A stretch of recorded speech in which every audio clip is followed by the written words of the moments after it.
Without objection, the chair is authorized to declare a recess of the committee at any time. I now recognize myself for an opening statement. Today we are holding our third hearing in the committee's investigation into the fossil fuel industry's decades-long climate disinformation and greenwashing campaigns. At our first hearing last October, big oil executives admitted for the very first time to Congress that climate change is real and that burning fossil fuels is a primary cause and that this is an existential threat to our planet. But these executives refused to commit to real changes to keep warming within acceptable levels. Instead, they repeated their company's misleading climate pledges and described their, quote, aspiration, end quote, to reduce emissions decades in the future. In February, we held a second hearing. We brought in climate experts and investors to evaluate these pledges. Their testimony was clear. Not only are big oil's climate pledges misleading and insufficient to curb warming, but none of the companies is even on track to meet these pledges. Not a single one is going to meet the pledges or are on track to do so. Since that hearing and following Russia's invasion of Ukraine, the fossil fuel industry has reaped record profits while people around the world paid more at the pump. Exxon made $17.9 billion in their most recent quarter, and it's the largest ever quarterly profit.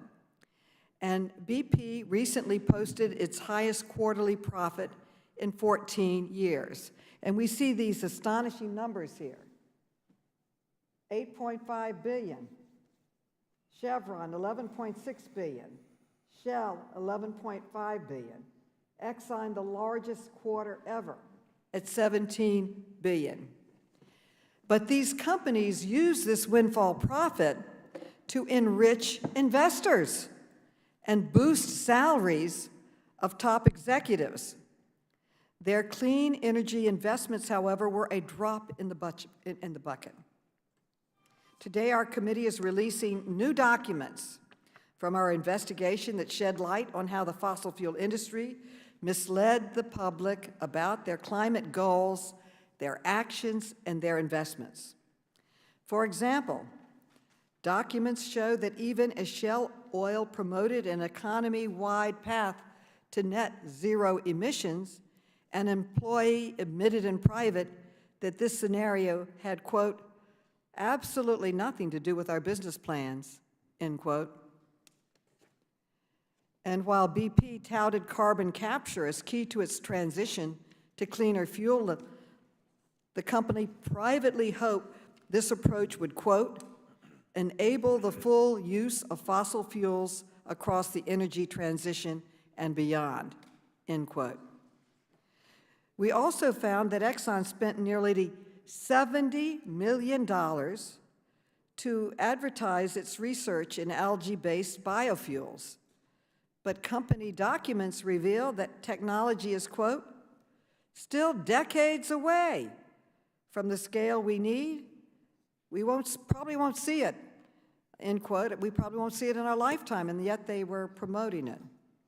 And the documents show that both Exxon and Chevron fought hard to avoid making any real commitments to advocate for the policies they claimed to support. That's why I love documents. Documents don't lie.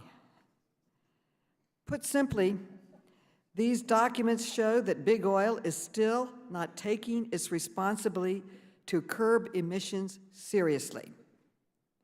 And while the fossil fuel industry fiddles, our planet is burning. This summer, we have seen extreme weather that would have been unthinkable just a few years ago. Heat waves and drought are drying up entire rivers in the American West. Record floods are devastating communities in Kentucky, Missouri, and Texas. As climate change intensifies, these disasters will become more frequent, more expensive, and more deadly. Today, we will hear from survivors of extreme weather from across the country. These men and women have suffered heartbreak and devastating loss, and they are joining us today to urge the fossil fuel industry to finally take real action to address its central role in the climate crisis. We will also hear today from experts who will speak to the harm that burning fossil fuels has inflicted on our economy and our communities, even as it fattens the pockets of big oil executives. Finally, we invited board members from Exxon, Chevron, Shell, and BP to testify today. We wanted them to answer for the record profits their companies are raking in while fleecing consumers at the pump and refusing to take meaningful action on climate change. Unfortunately, none of these fossil fuel directors bothered to show up. These 4 companies have also taken other steps to obstruct this committee's investigation. After I issued subpoenas last November, the companies withheld documents at the heart of our investigation, including from their boards of directors, while flooding the committee with thousands of press clippings and other materials.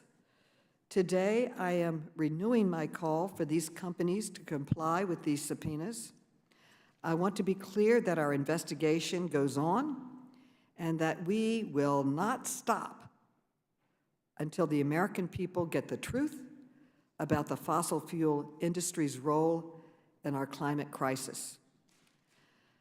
Before I close, I want to briefly address claims that we should not be pressing big oil to clean up its act because this will raise energy costs on consumers. The truth is that Americans are suffering from high energy costs in large part because of big oil, which is making record profits, the highest they've ever made, while charging high prices at the pump. Fossil fuel companies could lower prices. They could lower them dramatically and still have billions left over to invest in transition to a cleaner and ultimately cheaper fuels.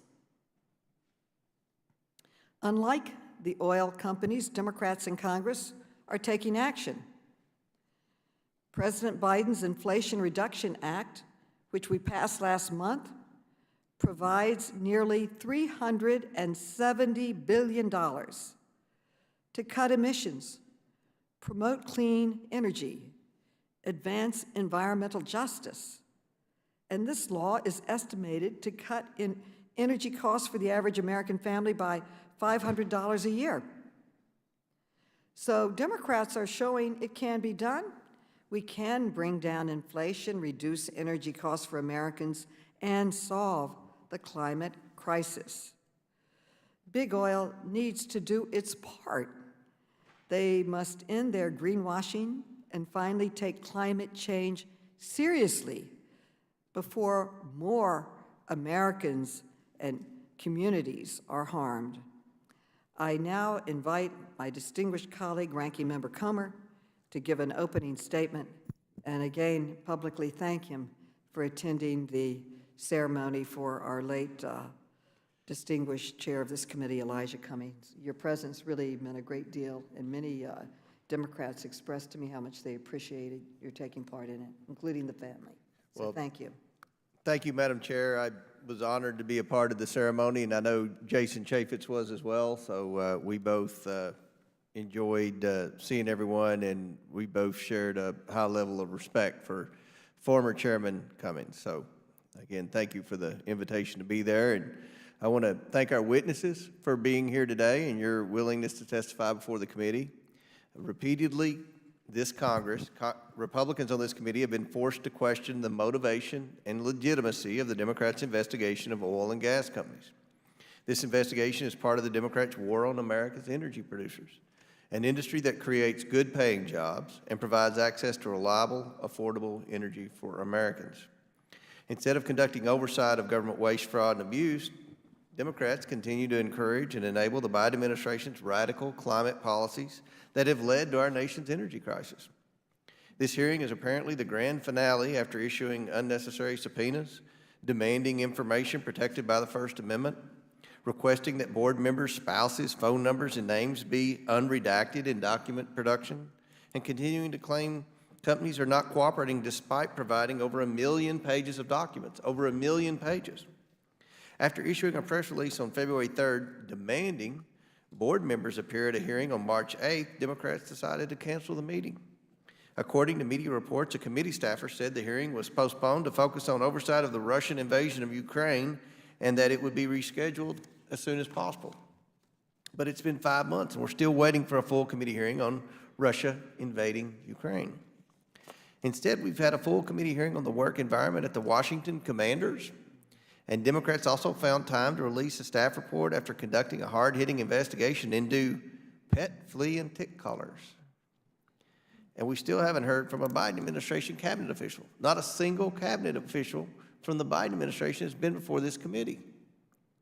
It's clear that Democrats paused this partisan show hearing for 5 months because publicly attacking America's energy producers would have been embarrassing when the Biden administration's war on domestic energy production resulted in record-high gas prices for Americans. During a hearing with oil and gas executives in October, Democrats on this committee advocated for the companies to decrease production. It's a good thing they didn't listen. The world is on notice of the importance of domestic energy production. Russia's leverage over Europe's energy supply makes the point yet again that energy security is critical to national security. Despite global upheaval, record-high gas prices, and skyrocketing inflation, Democrats continue pushing Green New Deal initiatives that make Americans dependent on hostile nations for oil. President Biden went around the world begging and fist-bumping directors for oil instead of unleashing American energy production. Meanwhile, Democrats refuse to hold a hearing about energy policy with any Biden administration official. Why haven't we had a hearing on gas going over $5 a gallon in every state for the first time in American history? Why haven't we had a hearing on depleting the Strategic Petroleum Reserve? Why haven't we had a hearing on inflation that's at a 40-year high? During the past 12 months alone, the price of gas is up over 25%, the cost of natural gas is up 33%, and the cost of electricity is up over 15%. Yet here we are again to talk about climate pledges made by private companies and profits made by private companies. Congress must instead conduct oversight of President Biden's disastrous policies that are causing Americans' energy and grocery bills to skyrocket and jeopardize our national security. In March, President Biden made the decision to release 1 million barrels of oil per day over 6 months from the Strategic Petroleum Reserve, a decision Republicans quickly pointed out as national security concern. SPR inventories have recently sat at their lowest level since 1984, and the United States domestic energy production is threatened. President Biden single-handedly shut down the critically important Keystone Pipeline, placed a moratorium on oil and gas production on federal lands, and caused gas prices to reach historic highs. Under the Biden administration, the household price of electricity is increasing and expected to increase again next year. So many households will struggle under these high energy prices, particularly this winter. In another example of failing Biden administration policy, U.S. household goods could see a 30 to 40% hike in energy prices this year. On multiple occasions, we have written Chairwoman Maloney to request a hearing with the Department of Energy Secretary Jennifer Granholm to discuss these issues, but these requests have been ignored. As I've stated in the past, no matter what these companies do, it will never be enough to please the Democrats. The sole focus of this investigation is to put these companies out of business. That would be disastrous for the American people. Just look at California. I look forward to speaking with the minority witness, Michael Schellenberger, about the consequences of the Biden administration's failed energy policies, and I look forward to setting the table for real oversight of our government. I want to thank the witnesses again for being here, and I yield back. The gentleman yields back. I now yield to Representative Khanna, the chair of the Environmental Subcommittee, for an opening statement. Thank you, Madam Chair Maloney, and thank you for your leadership in these hearings. Congress is holding a series of hearings this week on big oil's role in denying climate change and in profiteering. It's important to hold this industry accountable. We had the CEOs here in our committee about a year ago, and they all said that they were committed to tackling climate change, that they were committed to meeting the Paris Accords. And yet this committee just today released explosive documents that have been detailed in the New York Times, where we have oil executives taking shots at the kids who are out there fighting for climate change. I mean, they're wishing that kids in the Sunrise Movement have bed bugs. I was appalled. I mean, who wishes that on people? The Wall Street banks never wished on the protesters that they have bed bugs in their beds as they're just exercising their First Amendment right. And then to have emails making fun of climate change, I was offended as someone who is in California with 110, 120 degrees, and you have these oil executives saying, let's drink hot toddies, and why don't the American people toughen up, and denying in 2022 climate? The problem is not the policies, the problem is the culture. I urge every American to read these documents. I've never seen companies attack kids. I've never seen it, disagree with them, but wishing them bed bugs, I mean, it's just shocking. And then you have the greenwashing, where these companies come, they put almost as much money into television saying that they're committed to climate as they do in the climate investments. We released documents saying that Exxon, which the green algae program, I said, great, they're doing green algae. Guess how much they're putting in it? $300 million. Guess how much their investment is in coal and fuel and oil and gas? About $200 billion. Oh, so they're putting less than 0.1% in green algae, and yet they're putting almost $68 million in advertising that they're clean? Who do they think they're fooling? Who do they think they're fooling with this stuff? I mean, be honest. I mean, go up with that saying we're putting less than 0.1% into clean technology. Don't tell the American public that you somehow are going to be a clean technology company and you're committed to the Paris Accords when you're putting in less than 0.1%, when you're spending a similar amount on just advertising what money you should be spending in clean technology. And then the lobbying, the dark money behind the scenes. I mean, they are lobbying. These documents show they're lobbying the industries to say, don't commit to the Paris Accords, don't commit to anything, don't put it in our business plans, while they're parading up for the American public that they're committed to clean policy. Let me tell these companies something. The American people are not dumb. We're much smarter than they think they are. And they are walking a very fine line by continuing to mislead this public, and that's what this hearing is about. It's to hold them accountable and to get them to start telling the truth. Thank you, Madam Chair. I now yield to Representative Harrell, the ranking member of the Environment Subcommittee, for an opening statement. Thank you, Madam Chair, and thank you to the witnesses for being here today. And I'm the only Republican that represents the congressional district from New Mexico. And when I won, I pledged to fight for my constituents and protect the industries and jobs that are vital to their livelihoods. Over 100,000 people in my district and around the state are employed by the oil and gas industry, the largest single industry in our state. New Mexico is the third largest oil producer in the country and a world leader in natural gas production. I represent a district that is home to the prolific Permian Basin, and my constituents know firsthand the value of American-produced oil and gas. We live in a nation that produces oil and gas cleaner than any other country in the world, driven by innovation and new technologies. In my role as ranking member of the Subcommittee on Environment, I have called on the chairman to issue subpoenas to the Biden administration officials to compel their testimony. The American people deserve to hear from senior-level Biden administration witnesses on their solutions to the energy crisis we face today. Their refusal to come and testify indicates one thing: they don't have solutions. That's why I will spend the remainder of my time doing the Biden administration's work for them and offering real solutions to address the current energy crisis. First off, President Biden should reform the permitting process and remove obstacles from constructing modern energy infrastructure so that working families in New Mexico and around the nation don't have to live in fear of blackouts and brownouts. President Biden should reinstitute important reforms to the national environmental policy so that Americans can actually build things again. I mean, we can't go on with these policies that are detrimental to the one industry that poses so much opportunity for the American people.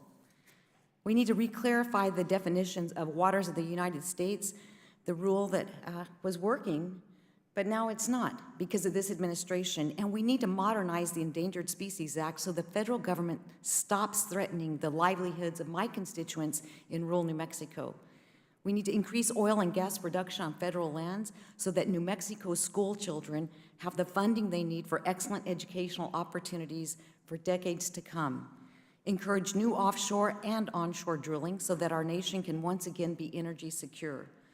We need to reduce the regulatory uncertainty that prevents construction of new oil and gas infrastructure, including pipelines and LNG export terminals. And stop robbing the Strategic Petroleum Reserve of vital resources for pre-election gimmicks and putting our national security at risk. End our own resilience on Chinese rare earth and critical mineral production by encouraging investment in a strong domestic alternative, by reversing the decision to stop Twin Metals and the Resolution copper mine. In the practice of sue and settle and hiding settlements from the American people. The time has come to provide American people with a comprehensive strategy to solve our energy and cost of living crisis. You see, in a couple of months, America will get to make a decision on which path we go down. Are we going to go down the path of American energy innovation, independence, and excellence, or will we see a pathway of summer blackouts and winter price hikes? Democrats have doubled down on failed policies while Republicans have brought real solutions to the table. It's time we start taking a look at these real solutions and put our energy sector first and foremost and regain our energy independence in this nation. And with that, Madam Chairman, I yield back. The gentlelady yields back. Madam Mr. Chair. Comer is recognized. Mr. Comer is recognized. Madam Chair, I'd like to ask for unanimous consent for Representative Garrett Graves of Louisiana to waive on the committee today. So ordered, and I also ask unanimous consent that Representative Caston be allowed to participate in today's hearing, and without objection is so ordered.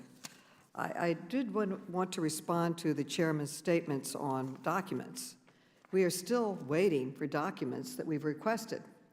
And it is true, we've gotten millions of documents, but a lot of it is just press clippings or things that really are not relevant to what we're looking at and what we want to know. And we've had specific documents that we've subpoenaed, and we're going to continue working hard to get those documents. Now I will introduce our first panel, which will not be taking questions. First, we will hear from Carol Boyd of Bakersville, Virginia. Then we will hear from Thomas Joseph of Hoopa Valley Tribe in California. Then we will hear from Roshita Ozain of Sulphur, Louisiana. Then we will hear from Mary Cromer of Whitesburg, Kentucky. And finally, we will hear from Jasmine Sanchez from Baruch Houses, New York. The witnesses will be unmuted so we can swear them in. Please raise your right hands. Do you swear or affirm that the testimony you are about to give is the truth, the whole truth, and nothing but the truth, so help you God? Let the record show that the witnesses answered in the affirmative. Thank you, and without objection, your written statements will be made part of the record. And with that, Ms. Boyd, you are now recognized for your testimony. Ms. Boyd. Dear Honorable Chairwoman Carolyn Maloney, Chairman Rokana, Subcommittee on the Environment, ranking members, and committee members, thank you for the invitation. It is truly an honor to address your committee. I'm Carol Brewer Boyd, founder and president of the Association of American Indian Farmers. The AAIF has over 3,500 members across the United States. Our membership consists of full-time, part-time farmers, ranchers, landowners, timber owners, and many concerned citizens. I'm a regenerative farmer and rancher maintaining about 1,500 acres, along with my husband, John Boyd, founder and president of the National Black Farmers Association in Southside, Virginia, where we grow corn, wheat, soybeans, and hemp, along with summer vegetables. Our livestock operation consists of beef cattle, dairy and meat goats, and hogs. Aquaculture and poultry are also integrated into our farm operation. This hearing is titled Fueling the Climate Crisis, Examining Big Oil's Prices, Profits, and Pledges. We know that by practicing regenerative agriculture, we can use nature's proven time-tested principles to not just take massive amounts of carbon out of the atmosphere, but we can also use it to build back our soils for farms, families, and futures. Due to increasing extreme weather, the COVID-19 pandemic, and the war in Ukraine, we are currently in a farm crisis, which may lead to a food crisis in the very near future. Farmers already bear the brunt of land degradation and extreme weather events brought on by climate change. The 40-year record high cost of agriculture inputs, along with the devastating economic impacts of the pandemic and war, have put additional burdens on America's farmers, ranchers, and food supply, as we are facing farm foreclosures, significant crop damages, and livestock losses due to excessive drought and heat. Being an indigenous person here in North America, I highly value food security and resilience, as we've always grown and produced food to feed our families, tribal communities, and others. Indigenous agricultural practices help to reduce the burning of fossil fuels as well as conserve natural resources, which include no-till, companion planting, composting, livestock integration, crop rotations, and pollinating buffer strips. Indigenous people rely on predictable weather patterns and planting seasons to dictate to when we plant and harvest our crops, as well as breeding, buying, and selling livestock for pasture and grassland management. Being a good steward of the land includes making decisions with foresight and forethought of the next 7 generations. Remember to take some, leave some, and there will always be some for future generations. Most agricultural technologies and models have been developed under an assumption of a stable climate. However, current climate change data affirms and poses severe challenges to our national security, livelihood, and survival. We can restore the water cycle and replenish underground clean water sources, making droughts less frequent. We can infiltrate water more quickly and hold more water, thus alleviating flooding. We can hold nutrients on the landscape, thus preventing nitrates and phosphates from entering our watersheds. We can make farming and ranching profitable again by reducing inputs and stacking enterprises. We can revitalize our rural communities by diversifying local and regional farm production. We can produce food that is higher in nutrient density, thus significantly lowering healthcare costs. We can regenerate America. While many of these regenerative agriculture concepts are rooted in indigenous knowledge, they are being relearned and shaped by our current context, and new data emerges that further explains how and why these systems work to regenerate land and sequester carbon. We are living in a time like no other, and we need science, technology, indigenous wisdom, and historic thinking working together to move us toward saving our planet, so affectionately known as Mother Earth. Building back healthy soil is the most cost-effective regional, state, and national investment to address soil degradation, which is directly impacted by big oil's extractive practices and the burning of fossil fuels. Indigenous people the world over are disproportionately impacted by resource extraction. We feel that it is absolutely vital that the indigenous voices from the communities most affected, communities that have undergone forced relocation and cultural genocide, like the Big Mountain, Black Mesa, Dene people, that are standing as the very blockade to continued mining. And my relatives, the Saponi, Lumbee, and Tuscarora, and others on East Coast natives who are resisting the installation of additional pipelines. We ask for you to continue to listen to the indigenous voices. Thank you. Thank you. Mr. Joseph, you're now recognized for your testimony. Good morning. I'd like to recognize the lands of the Piscataway and the Natcatchit that we reside on currently, and may our nation not repeat its past.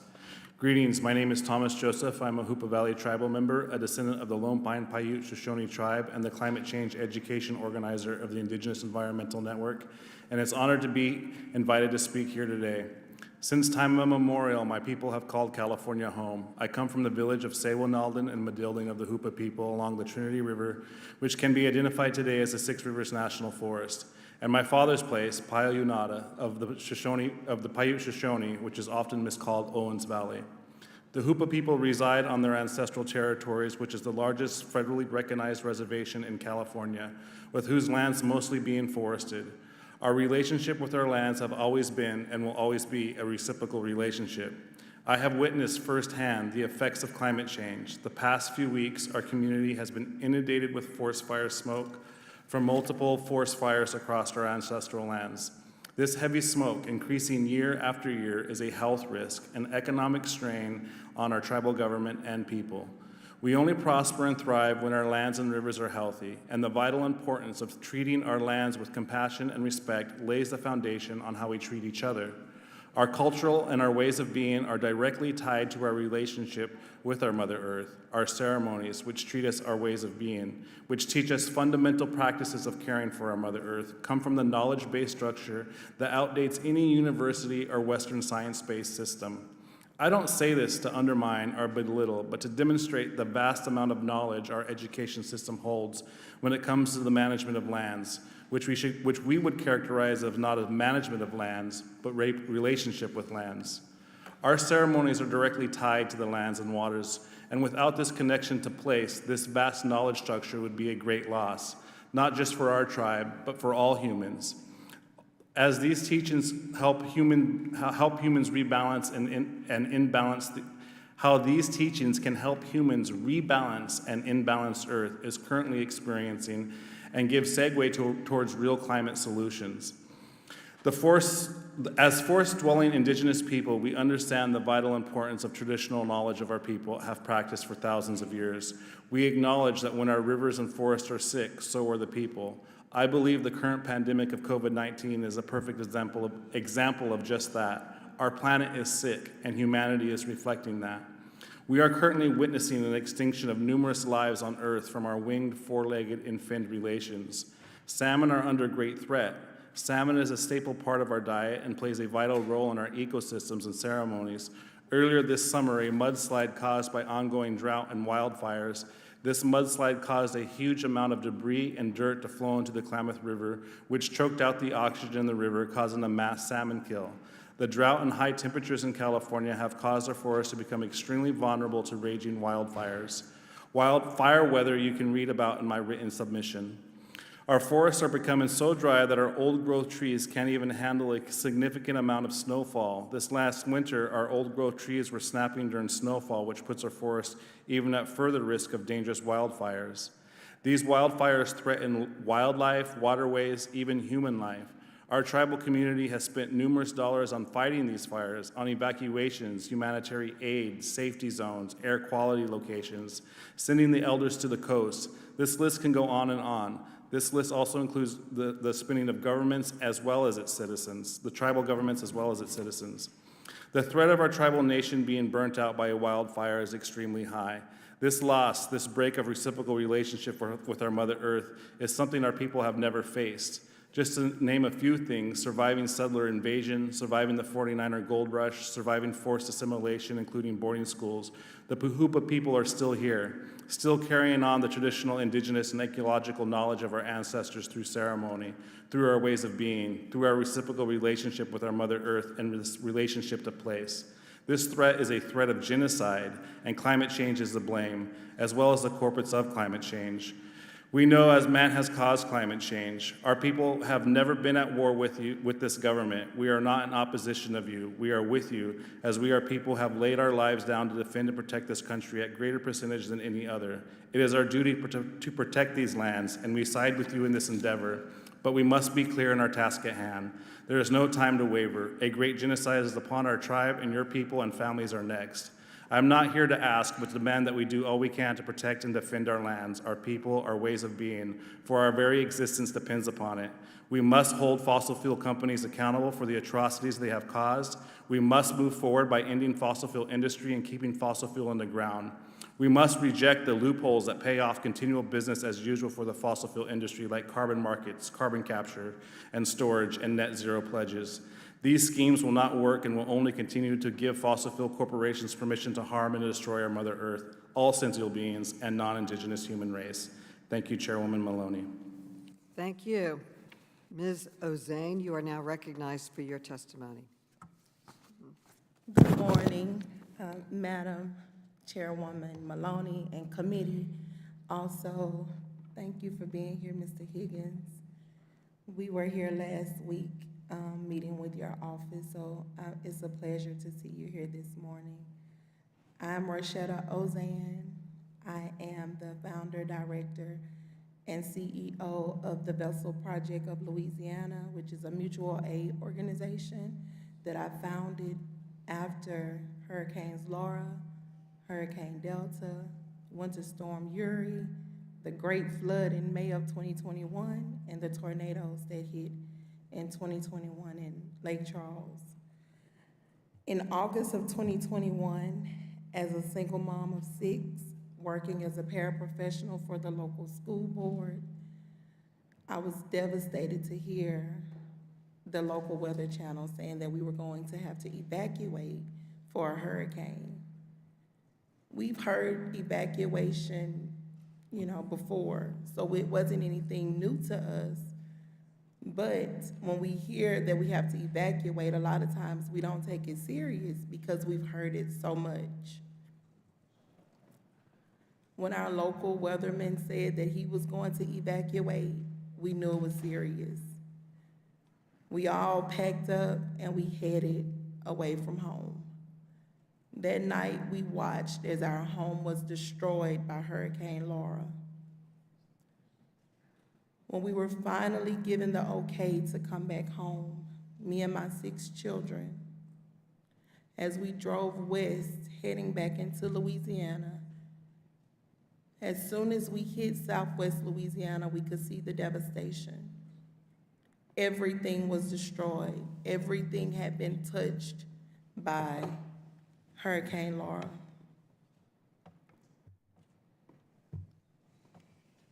As I made it into Lake Charles, the tallest building in Lake Charles, which used to be called the Capital One Tower, all the glass was gone. It was very visible, the destruction of Hurricane Laura. We continued to travel west, and as we looked on both sides of the I-10 bridge, it was more destruction. Once we got into the peak of the bridge, all we saw were the lights from industry. No other lights working in the city, but industry was up and running. When I got to my home in Westlake, a tree was on the roof, debris everywhere, and we had to quickly leave because it was getting dark. There were no lights, there was no gas for cars, no water. So we had to continue to travel west to go to Texas because we couldn't stay at home. So we briefly saw our destroyed home. We finally were given the okay to go home and clean up and try to get back to normal, and a few weeks later, there was another evacuation order for Hurricane Delta. What wasn't destroyed in Hurricane Laura was destroyed in Hurricane Delta. Again, we had to pick up and leave our home. Folks who had a small opportunity to stay in their homes for a few weeks in between the hurricane could no longer come back to their homes after Delta because now their homes were gone. Me and my 6 children stayed in a hotel from the time Laura hit until November of 2021. And I decided that I could no longer commute back and forth And so we came back. We finally were approved to live in a FEMA trailer. Imagine living in a FEMA trailer with 6 children, a 3-bedroom FEMA trailer. So even if we don't agree on the causes of the hurricanes, even if we don't agree on climate change, we have to agree that something caused so many detrimental storms in one area in such a small amount of time. And the only factor, the only thing that's changed is the amount of oil and gas industry that we have in Southwest Louisiana. And right now, we have more than 24 proposed projects along the Gulf Coast. We can't take any more. We simply cannot take any more extractive industry. It extracts our fossil fuel, it extracts our homes, it extracts lives. It's a common factor in what is going on in communities across the United States and the world. It's the fossil fuel industries. And that's why each of these frontline folks are here today, because they have all been affected by climate change, and that one common thing is the fossil fuel industries in our communities. Thank you. Thank you. Thank you for your very moving testimony. And next, Ms. Cromer, you are now recognized for your testimony. Thank you, Chairpersons Maloney and Khanna, Ranking Members Comer and Harrell, and all of the members for the opportunity to testify today about the impacts of the recent flooding in eastern Kentucky. My name is Mary Varson Cromer. I am Deputy Director of Appalachian Citizens Law Center, a small nonprofit law and policy organization in Whitesburg, Kentucky. I've led ACLC's environmental justice program for 15 years. I've been invited to testify about the floods that devastated Kentucky at the end of July. For 5 days in late July, rain fell hard and fast. The heaviest rain occurred in the early morning hours of July 27th. But despite flash flood warnings, many people say that the first indication they had of any danger was that they woke up to the sound of rushing water. It's important to understand that in our part of Appalachia, there are no broad valleys. The land is a plateau that is deeply furrowed by creeks and rivers. The only flat land for development is along those creeks and rivers. Our communities, our towns, are built in those floodplains. That is why this flood was so devastating and so deadly. 40 people have died so far. 2 are still missing. Some areas, like Troublesome Creek, were particularly hit hard. There, miles of houses along the creek were simply washed away. Search and rescue efforts continued for more than a week. Half of the people who died in the Kentucky floods lived along Troublesome Creek. Whitesburg, where our office is a small river town that was badly impacted by the flood. According to recent FEMA data, 588 houses in our town of only about 2,000 people have been inspected and determined to need habitability repairs. I've been in some of those houses. Habitability repairs require days of hard work, mucking, tearing out walls, drying, and spraying for mold. We've had a lot of really good charitable disaster relief organizations helping with this work, but there is still so much need. There are many in our area, especially those who are elderly and disabled, who've not been able to do that work so far. And because it is a race against the clock to do the work before the mold is out of control, we know that many of our houses will have to be torn down. Nearly 44% of the households applying for FEMA aid in Whitesburg have incomes below $30,000. Nearly 72% of the applicants are homeowners. Less than 5% had flood insurance. From that data, we can discern that if you're poor in Whitesburg, you may have been lucky enough to be a homeowner, but your house was much more likely to have been damaged or destroyed by this flood. And you are not likely to be insured against that catastrophe.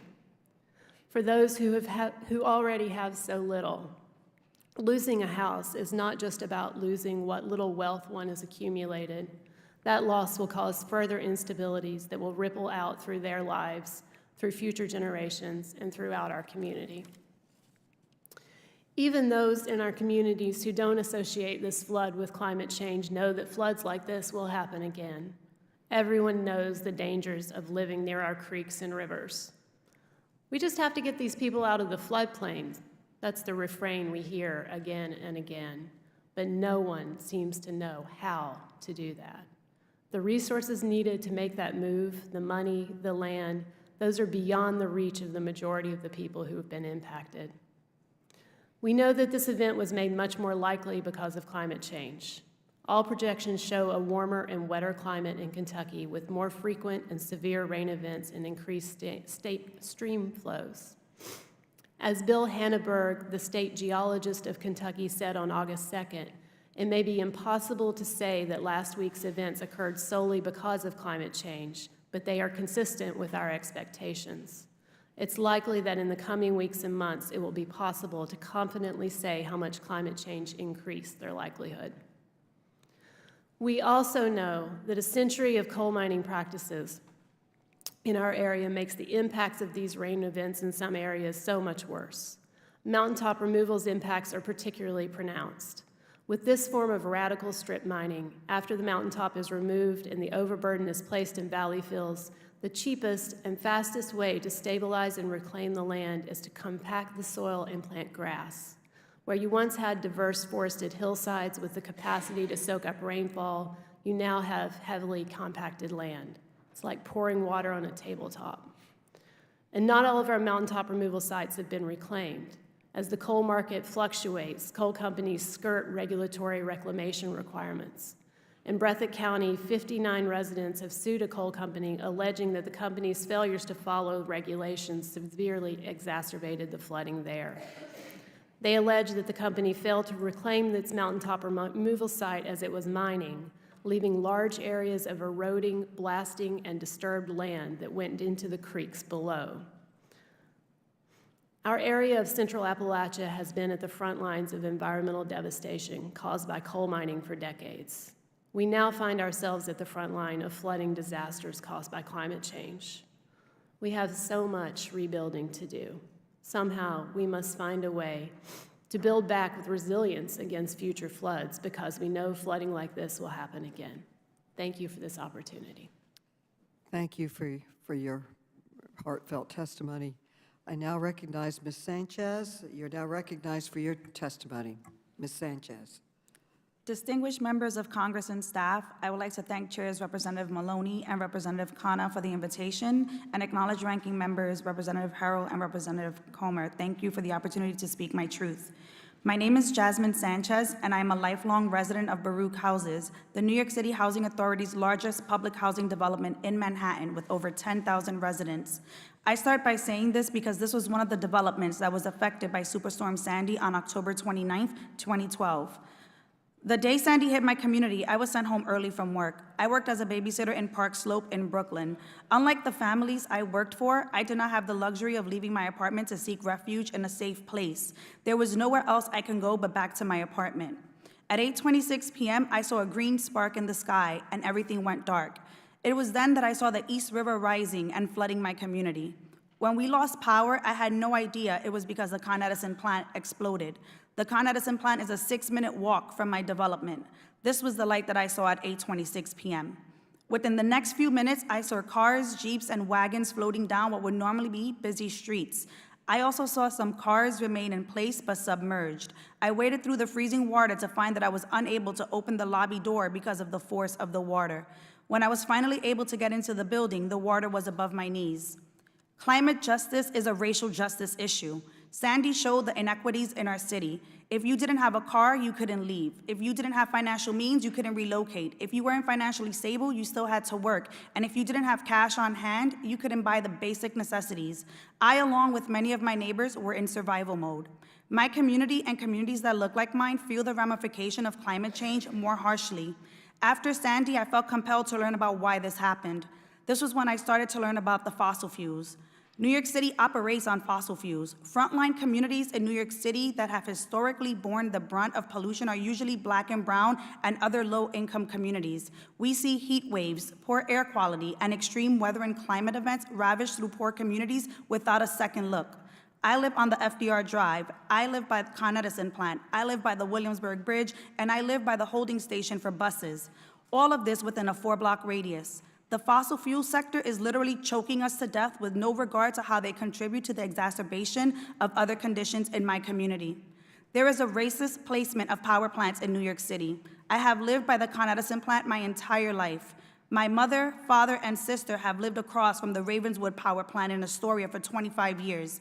The fact that these facilities are located in Black and brown communities is not an accident. It is by design. It stems from decades of racist policies, and it severely affects the quality of life for individuals in these communities. New York City is facing warming temperatures and more intense and frequent heat waves as the climate changes. Higher temperatures lead to more deaths and illness. I am asthmatic and diabetic. Heat stress can exacerbate heart disease and diabetes, and warming temperatures result in more pollen and smog, which can worsen asthma and COPD. I barely go outside in the summer months because of the heat, not only because of my asthma and diabetes, but because I get heat rashes that spread throughout my body and last for days. In my community, residents who don't have access to cooling centers and don't have the money to purchase an air conditioner for their apartment are particularly susceptible to the effects of increased heat. In addition, low-income areas in cities have been found to be 5 to 12 degrees hotter than higher-income neighborhoods because they have fewer trees and parks and more asphalt that retains heat. When Sandy hit my development, we saw 250 trees being removed from my complex. 7 years later, the FEMA funds came in, and we are seeing all our lawns being converted to asphalt. As we approach the 10-year anniversary of Sandy, I feel scared about where we are. I feel that the fossil fuel industry is willingly sacrificing my community and communities like mine for the sake of profit. While we associate fossil fuel costs with our utility bills, people that look like me pay for fossil fuels with our health, our safety, our democracy, and our children's right to a clean and healthy future. Sería negligente si no mencionara el huracán María. La quema de combustibles fósiles no solo daña a nuestras comunidades en los Estados Unidos, sino también a nuestras islas y el mundo.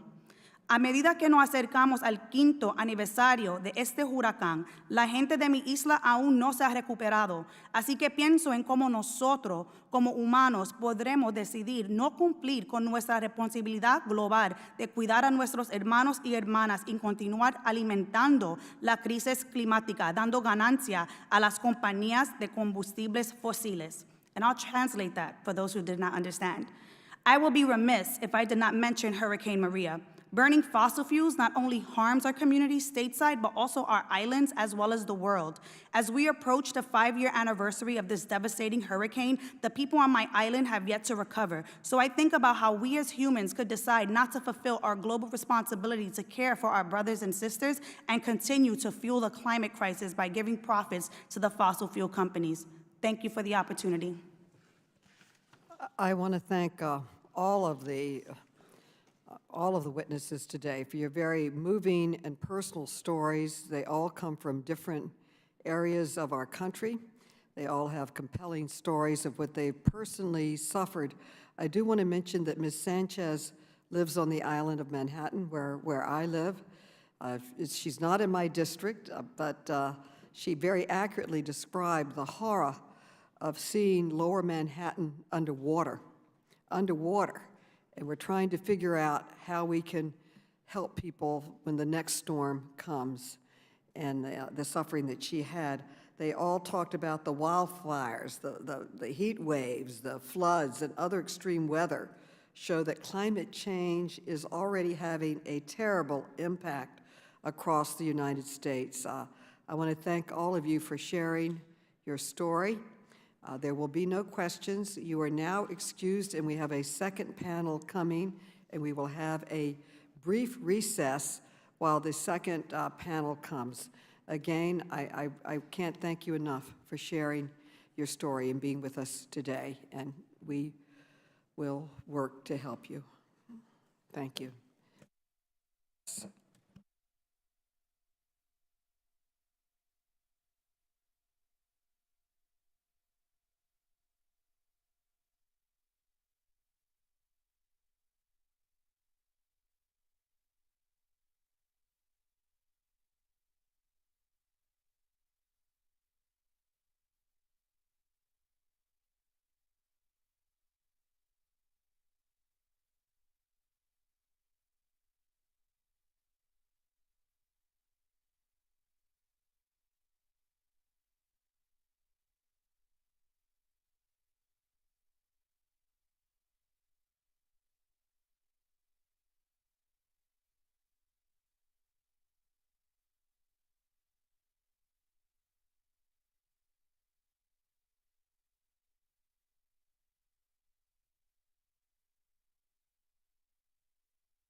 The committee will come to order, and we will now introduce our second panel. First, we will hear from Dr. Isabella M. Weber, Assistant Professor of Economics at the University of Amherst, Massachusetts, Amherst. Then we will hear from Rhea Salter, Founder and Executive Director of the Energy Justice Law and Policy Center and a member of the New York State Climate Action Council. Then we will hear from Dr. J. Minjin Cha, Esquire, Associate Professor of Urban and Environmental Policy at Occidental College and a Fellow at the Cornell University Worker Institute. Finally, we will hear from Michael Schellenberger, Founder and President of Environmental Progress. The witnesses will be unmuted so we can swear them in. Please raise your right hand. Do you swear or affirm that the testimony you're about to give is the truth, the whole truth, and nothing but the truth, so help you God? Let the record show that the witnesses answered in the affirmative. Thank you, and without objection, your written statements will be part of the record. And with that, Dr. Weber, will you now recognize for your testimony? And thank you all for being here today. Chairwoman Maloney, Chairman Kana, Ranking Member Comer, Ranking Member Harrell, members of the committee and subcommittee, thank you for the invitation to testify. My name is Isabella Weber. I'm Assistant Professor of Economics at the University of Massachusetts Amherst. My research focuses on the economic management of rapid structural shifts. I lead a research project on inflation funded by the Groundwork Collaborative and Emma Berggruen Fellow. We have witnessed a profit and price explosion in the fossil fuel industry. This has led to a redistribution of incomes from the bottom to the top of the wealth brackets. Energy price hikes present a major risk for economic stability and can undermine efforts to mitigate climate change. To set an end to the price and profit hikes, I recommend policies for direct price stabilization. These points are developed in my written statement. Oil corporations have reaped record profits, while the war in Ukraine created global turmoil on commodity markets. Our research shows that US companies have made an estimated $84.5 billion in fossil fuel profits in the second quarter of 2022 alone. This is a net increase of 155%. The two largest oil firms, ExxonMobil and Chevron, have reported the highest profits in their long history. Profits are high not only because prices are up, but also because costs are down. Higher cost oil wells were shut down during the pandemic and have not been fully reopened. While there are technical challenges, there are no strong incentives for oil corporations to fully reopen if they can generate unprecedented profits with lower output volumes. This is a low production, high profit model, according to a private equity expert. Asset management companies in Wall Street have gained by intermediating the profit flow. The most important ultimate beneficiaries of the profit explosion are the richest households. 53.7% of the total domestic fossil fuel profits go to the top 1%. This reduced their inflation burden by about half. But most Americans cannot compensate rising prices for energy with income from profit flows and are squeezed. Fossil fuel profits impact consumer inflation both directly as well as indirectly, as all goods that rely on fossil fuel inputs become more expensive. The same communities that are hit hardest by climate change suffer most under fossil fuel inflation. Household energy burdens are disproportionately higher for low-income, Black, Hispanic, Native American, and older adult households. Many Americans are at a tipping point into energy insecurity and poverty. The budgets of state and local governments, too, are burdened by rising energy prices. The decline in purchasing power helps explain why 10 out of 12 recessions in post-war America were preceded by large oil price increases. Large employers like the retail giant Walmart are faced with high fuel costs, while their customers have less money to absorb further price increases. This can threaten jobs. Firms whose customers are less squeezed continue to pass on costs or even increase prices beyond costs. This renders profits across the economy arbitrary. Oil price explosions also make climate change mitigation more expensive as they drive up the costs for green infrastructure and renewable energy facilities. The value of fossil fuel assets that will need to be taken offline for a green transition increases as profits soar, heightening financial risks. Fossil fuel dependence is a systemic inflation risk. The foremost task is to increase the supply in renewable energies as quickly as possible. In the interim, the toolbox of price stabilization has to expand beyond interest rate hikes, as the Emergency Price Stabilization Act emphasizes. Taxing windfall profits can play a positive role in correcting the redistribution. Energy insecure households can be supported with a price cap on basic energy needs, a policy I have designed for Germany that could be adapted to the US.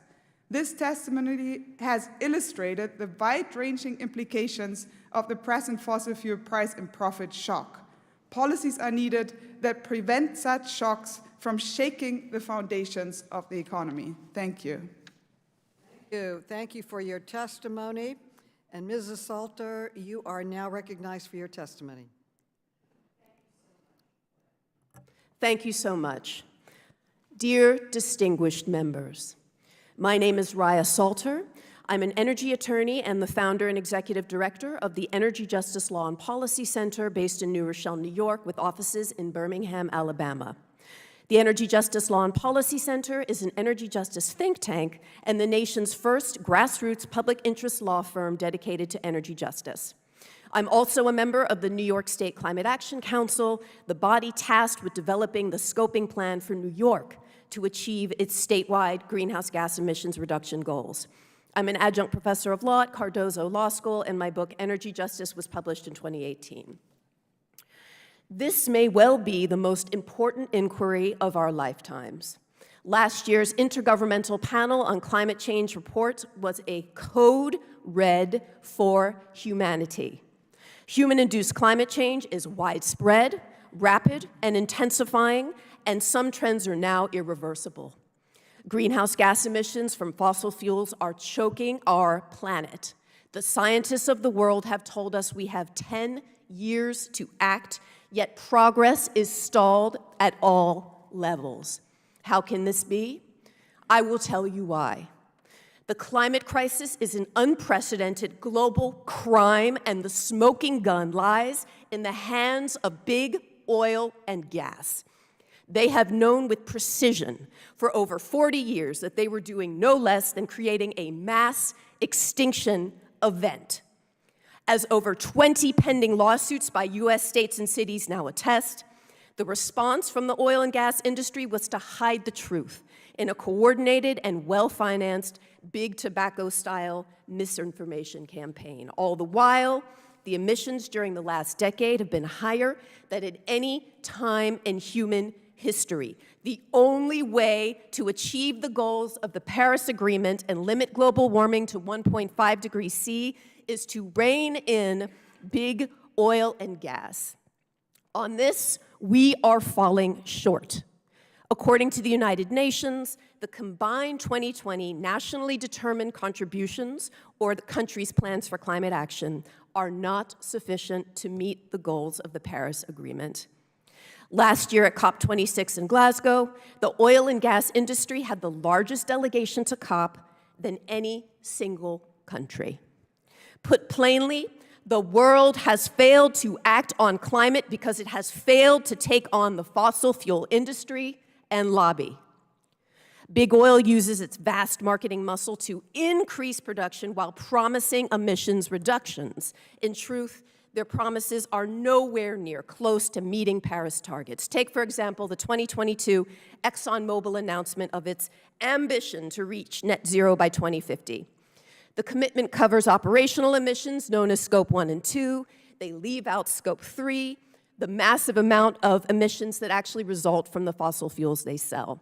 This ambition is false on its face. While big oil reaps profit and avoids accountability, it spreads environmental injustice in the United States and throughout the world. The extraction, processing, transportation, refining, and combustion of fossil fuels places disproportionate environmental burdens on Black, brown, indigenous, and poor communities, as you heard this morning. Those impacts include exposure to significant health hazards, eviction from and desecration of ancestral lands, including my own family in Alabama, fires, explosions, industrial accidents, and loss of subsistence fishing and human rights. This is systemic fossil fuel racism. Its causes include segregation, unequal housing, and redlining. Climate, environmental, and energy justice are interlinked, and inequality and injustice lies at the heart of the climate crisis. There is only one way out. We must phase out fossil fuels. This is the most decisive decade in human history. Absolutely everything depends on curtailing greenhouse gas emissions from big oil. Thank you. Thank you for your very clear and passionate testimony. Dr. Cha, you are now recognized. Thank you, Chairman Maloney, Chairman Khanna, ranking members, members of the House Committee on Oversight, and members of the Subcommittee on Environment. Thank you for inviting me to testify here today. My name is Mijin Cha. I'm an associate professor of urban and environmental policy at Occidental College and a fellow at the Worker Institute at Cornell University. My research focuses on the intersection of climate change and inequality, and my most recent research is on how to advance a just energy transition. I join you today from Sacramento, California, where we have just endured over a week of unrelenting heat that shattered daily heat records and the record for most days over 100 degrees in a year. The heat was not limited to the daytime. We also shattered record nighttime temperatures. Higher nighttime temperatures are another consequence of the climate crisis and do not allow any reprieve from the unrelenting heat. At the same time, we are on the border of the mosquito fire, one of several massive wildfires that are currently burning. There is no doubt that the climate crisis exacerbated both the heat wave and the intensity of the wildfire. Climate change is no longer a concern for the future. We are in a climate crisis now.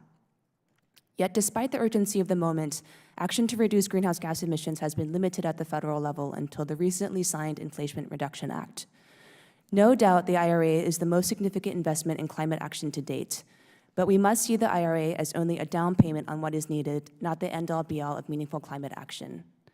But we also cannot overlook the role that big oil and the fossil fuel companies have played in obstructing climate action through their lobbying and extensive misinformation campaigns. Recently, their new form of climate denialism is to shift the responsibility for emissions reductions onto the consumer to deflect away from their own culpability while also spending millions on public relations campaigns to tout their efforts to reduce greenhouse gas emissions while doing little to nothing to meet these pledges. This year, a comprehensive peer-reviewed study of 12 years of data on the 4 largest oil companies, British Petroleum, Chevron, ExxonMobil, and Shell, found that while there was a noticeable increase in discourse related to climate change and clean energy, there was little to no effort to actually shift away from producing oil and gas. The authors state, "We conclude that accusations of greenwashing by oil majors are well-founded." Other research analyzing the Paris Agreement targets found that not one major oil company was reducing emissions in line for what is called for in the agreement. The major oil companies are not even meeting their own stated emissions reductions goals. Researchers specifically noted that ExxonMobil and Chevron were grossly insufficient in reducing emissions. But greenwashing is not the only deception that fossil fuel companies engage in. Fossil fuel companies are also equity washing by messaging concern for communities of colors and workers while engaging in activities that actively harm these same interests. The Chevron refinery in Richmond, California illustrates just how fossil fuel activity harms these communities. The refinery is located in a majority people of color community with a poverty rate higher than the national average. The refinery releases substantial amounts of greenhouse gases and air pollution in the normal course of business. It also regularly has flaring events where additional toxic gases are burned and then released into the air. While the negative health impacts of the refinery are well established, the economic benefits are limited. Workers at the refinery also face difficult conditions. Earlier this year, the refinery workers went on strike for 2 months over unfair labor practices.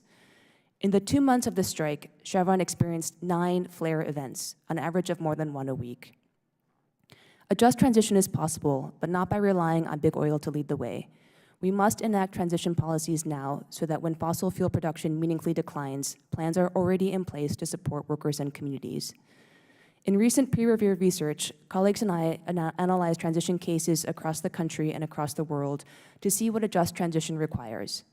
We determined that 4 pillars are crucial: strong governmental support, dedicated funding streams, economic diversification, and strong and diverse coalitions. A more complete discussion of these pillars is presented in my written testimony. I conclude by noting that, as you've heard today, the oil and gas industry is extremely profitable, yet continues to receive billions in government aid and support while posting record profits. A portion of these profits should go towards advancing a just energy transition for workers and communities.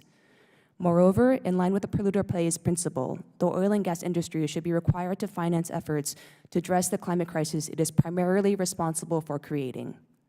While time is running out, we can still act to curb emissions and protect our planet. We must show the fossil fuel industry that people matter over profits and enact a truly just transition. Thank you, and I look forward to your questions. Thank you for your research and very factual presentation. We really appreciate it. And Mr. Schellenberger, you are now recognized for your testimony.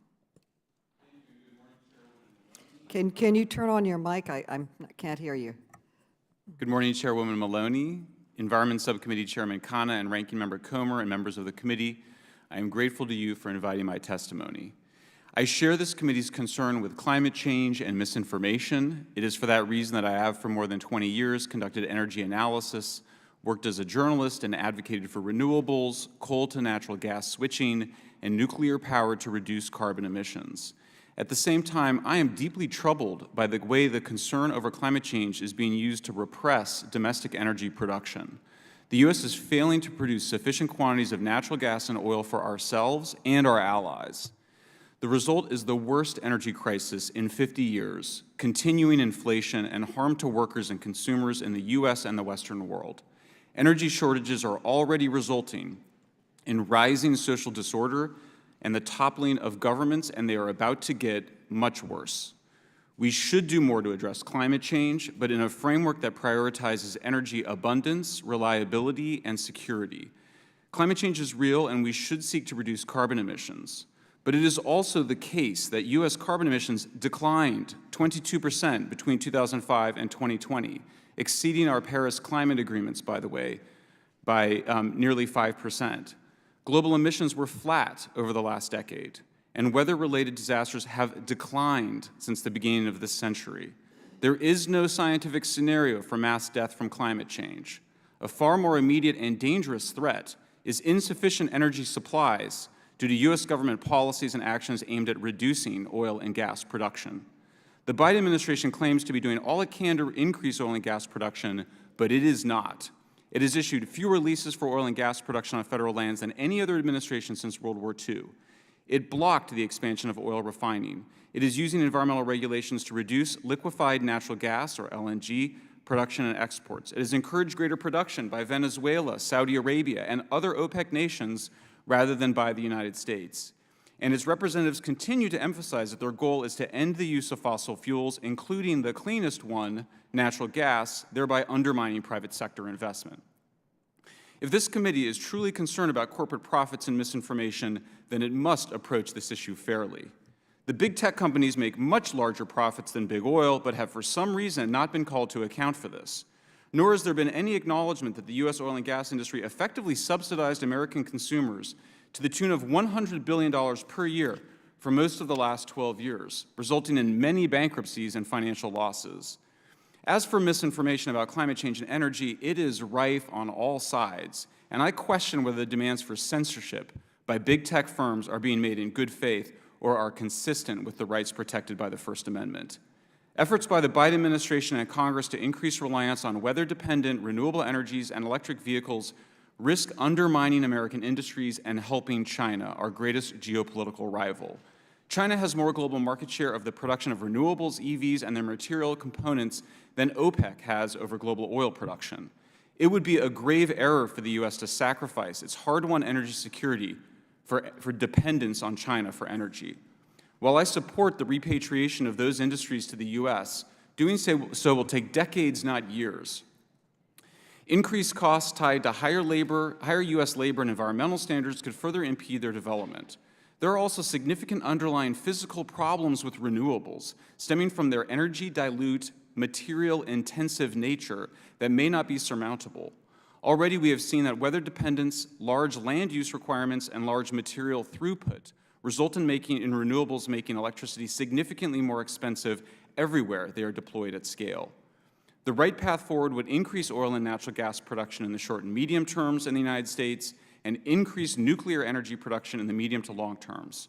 The U.S. government is, by extending and expanding heavy subsidies for renewables through the Inflation Reduction Act, expanding control significantly over domestic energy markets without a clear vision for the role of oil, gas, and nuclear. We should seek a significant expansion of natural gas and oil production, pipelines, and refineries to provide greater energy security for ourselves and to produce in sufficient quantities for our increasingly desperate allies in Europe in particular. We should seek a significant expansion of nuclear power to increase energy abundance and security, produce hydrogen, and one day phase out all the use of fossil fuels.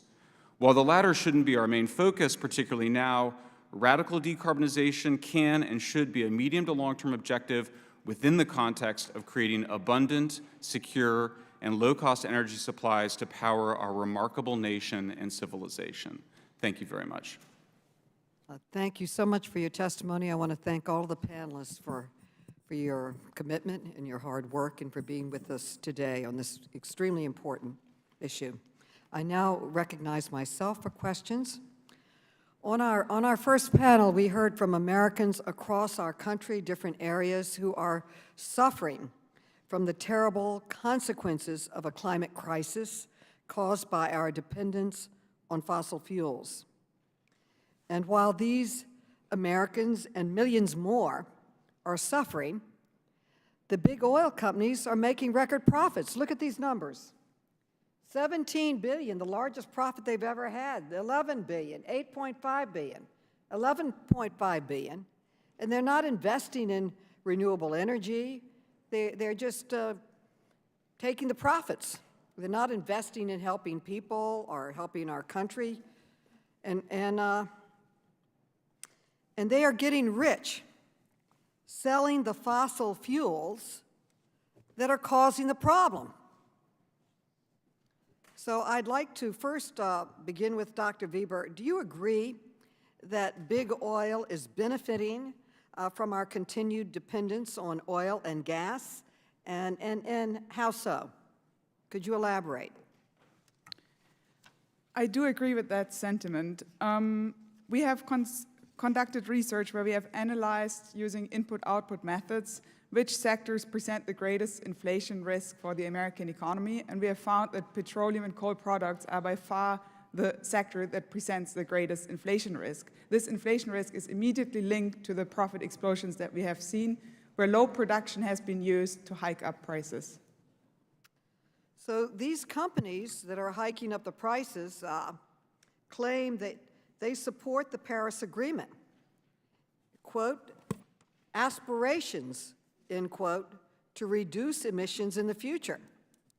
But internal documents that the committee obtained in response to my subpoena tell a very different story.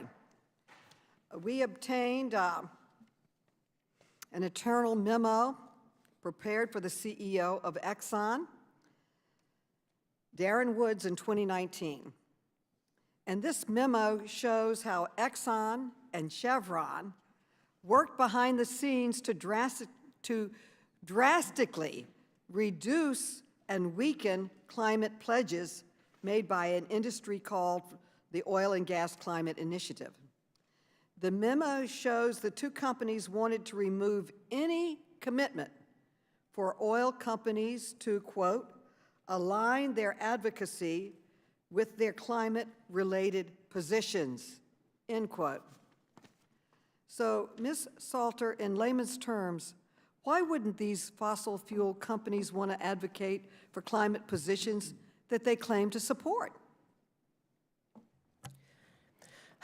Unfortunately, the fossil fuel company commitments are just frankly disingenuous. As you mentioned, The fossil fuel lobby combats climate action on every single level: global, national, state, and regional. And that includes New York State, where API is putting the fossil fuel playbook into practice to undermine our ability to reach our transition away from fossil fuel.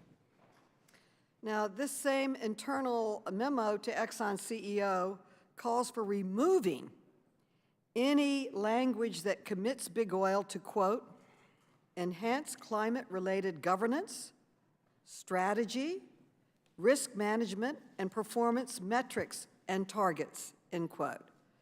So, Dr. Weber, is it fair to say that these elements, including governance, strategy, risk management, and performance metrics, are key parts of a business plan? That seems right to me. I think we have seen in the present crisis that profits are the ultimate and only goal of big oil corporations. And does it concern you that Exxon and Chevron did not want to commit to incorporating climate change into key parts of their business plan, Ms. Salter? Does that upset you? It's disturbing on many levels. It's disturbing on just on a human level, but also, as many jurisdictions have said in court, it is a fraud to the investors in these very companies. They are hiding the truth at what climate change is going to mean for their business. The information that they get, the truth that they know about the threat of the climate crisis, internally they use that to protect their infrastructure and understand where they're going to find opportunities. And externally, they play it down and play down the impacts of the climate crisis on the business in a way that many jurisdictions believe is fraud. So Exxon and Chevron claim they support the Paris Agreement, but they won't commit to advocating for it or working for it.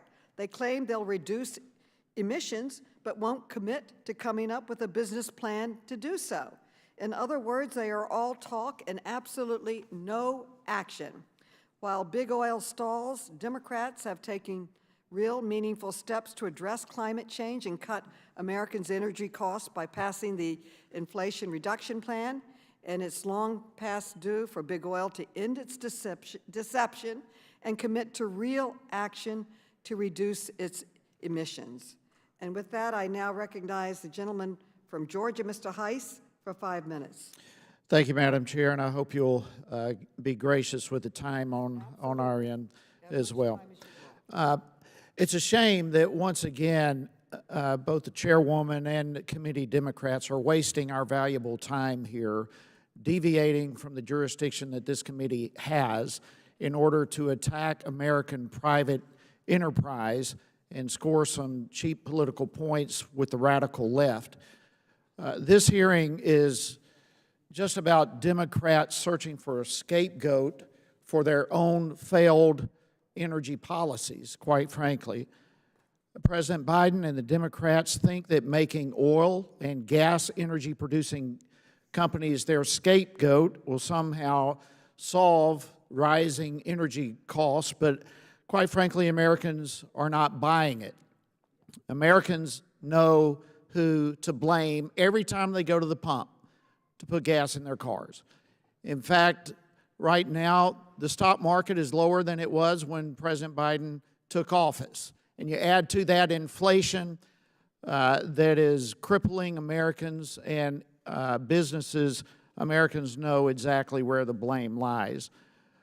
Democrats' energy policies are such a failure that they can't even power core pillar of their green energy initiative, that being electric cars. It's absolutely embarrassing that we live in one of the most prosperous countries in the world, and yet we have a state, California, that is now telling their residents to ration energy power and telling them not to charge their expensive electric cars that they were told to buy, all in order to save our environment.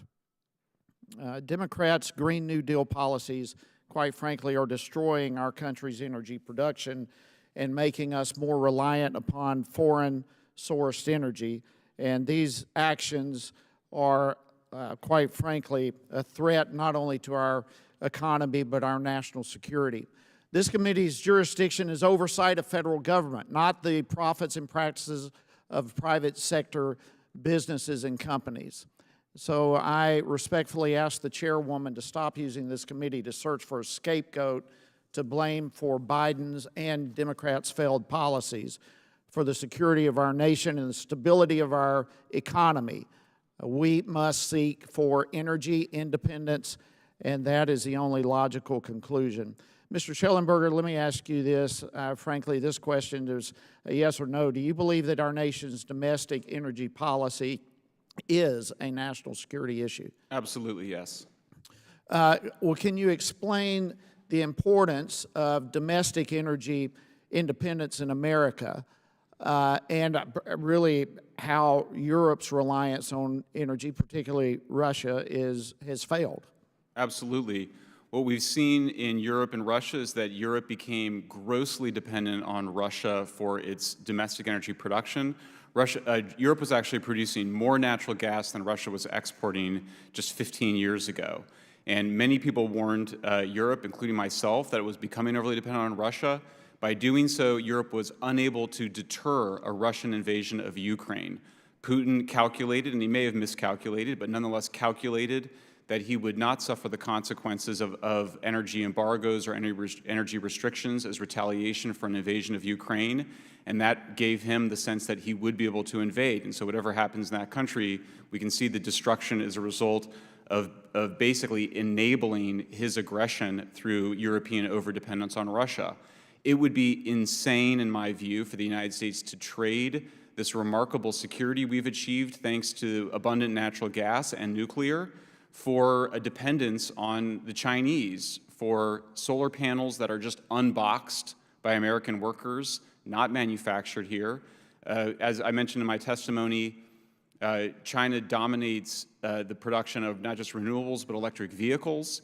There is a desire to repatriate those industries. We should do that, but we should not be shifting our energy production to China. That would be absolutely insane, particularly given this harsh lesson that Europe has just learned. In the last 30 seconds or so that I have, can you explain how Biden and Democrat policies, energy policies, have contributed to our own energy crisis?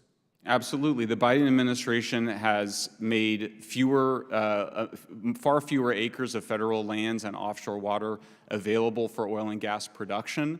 The result is that we do not have enough oil and gas production for ourselves and to provide for our allies in Europe. Biden has repeatedly misstated, by the way, his own policies on this. The Biden administration obviously canceled the Keystone Pipeline right away when he came into office. We also saw them shutting down an important refinery in the U.S. Virgin Islands that could have been retrofitted to be much cleaner than it was. And we've seen incredible hostility in general, including Treasury Secretary Yellen just last week saying that she was going to phase out the use of fossil fuels. That's had a chilling effect on private sector investment in oil and gas and significantly undermined U.S. national security as well as the security of Western Europe. Thank you very much. I yield back. The gentleman yields back. Let me briefly address some of the concerns raised by my good friend and colleague, Mr. Heiss. First, high gas prices are a global problem caused by many factors, including the behavior of Russia. And while I agree that gas prices are still too high for many Americans, the fact is that gas prices have declined every day for the past 93 days. Now, my Republican colleagues say they're concerned about energy prices, but Democrats in Congress are actually doing something about it. The Inflation Reduction Act is estimated to save an average family $500 per year on energy costs, and every single Republican voted against it. Instead, they are defending the oil companies that are making record profits on the backs of American consumers. They could lower their costs at the gas pump. They could invest in renewable energy. And with that, I recognize the distinguished and great gentlewoman from the District of Columbia, Ms. Norton. You are now recognized for 5 minutes. Mrs. Norton. Thank you, Madam Chair, for this important hearing fossil fuel companies are Can constantly you pitching- speak up and pull your mic to you? It's a little hard to hear you. Oh, can you hear me better now? Can you hear me better now? Yes, absolutely. Okay. Fossil fuel companies are constantly pitching gas as the lesser evil to coal, and essential, of course, to modern life.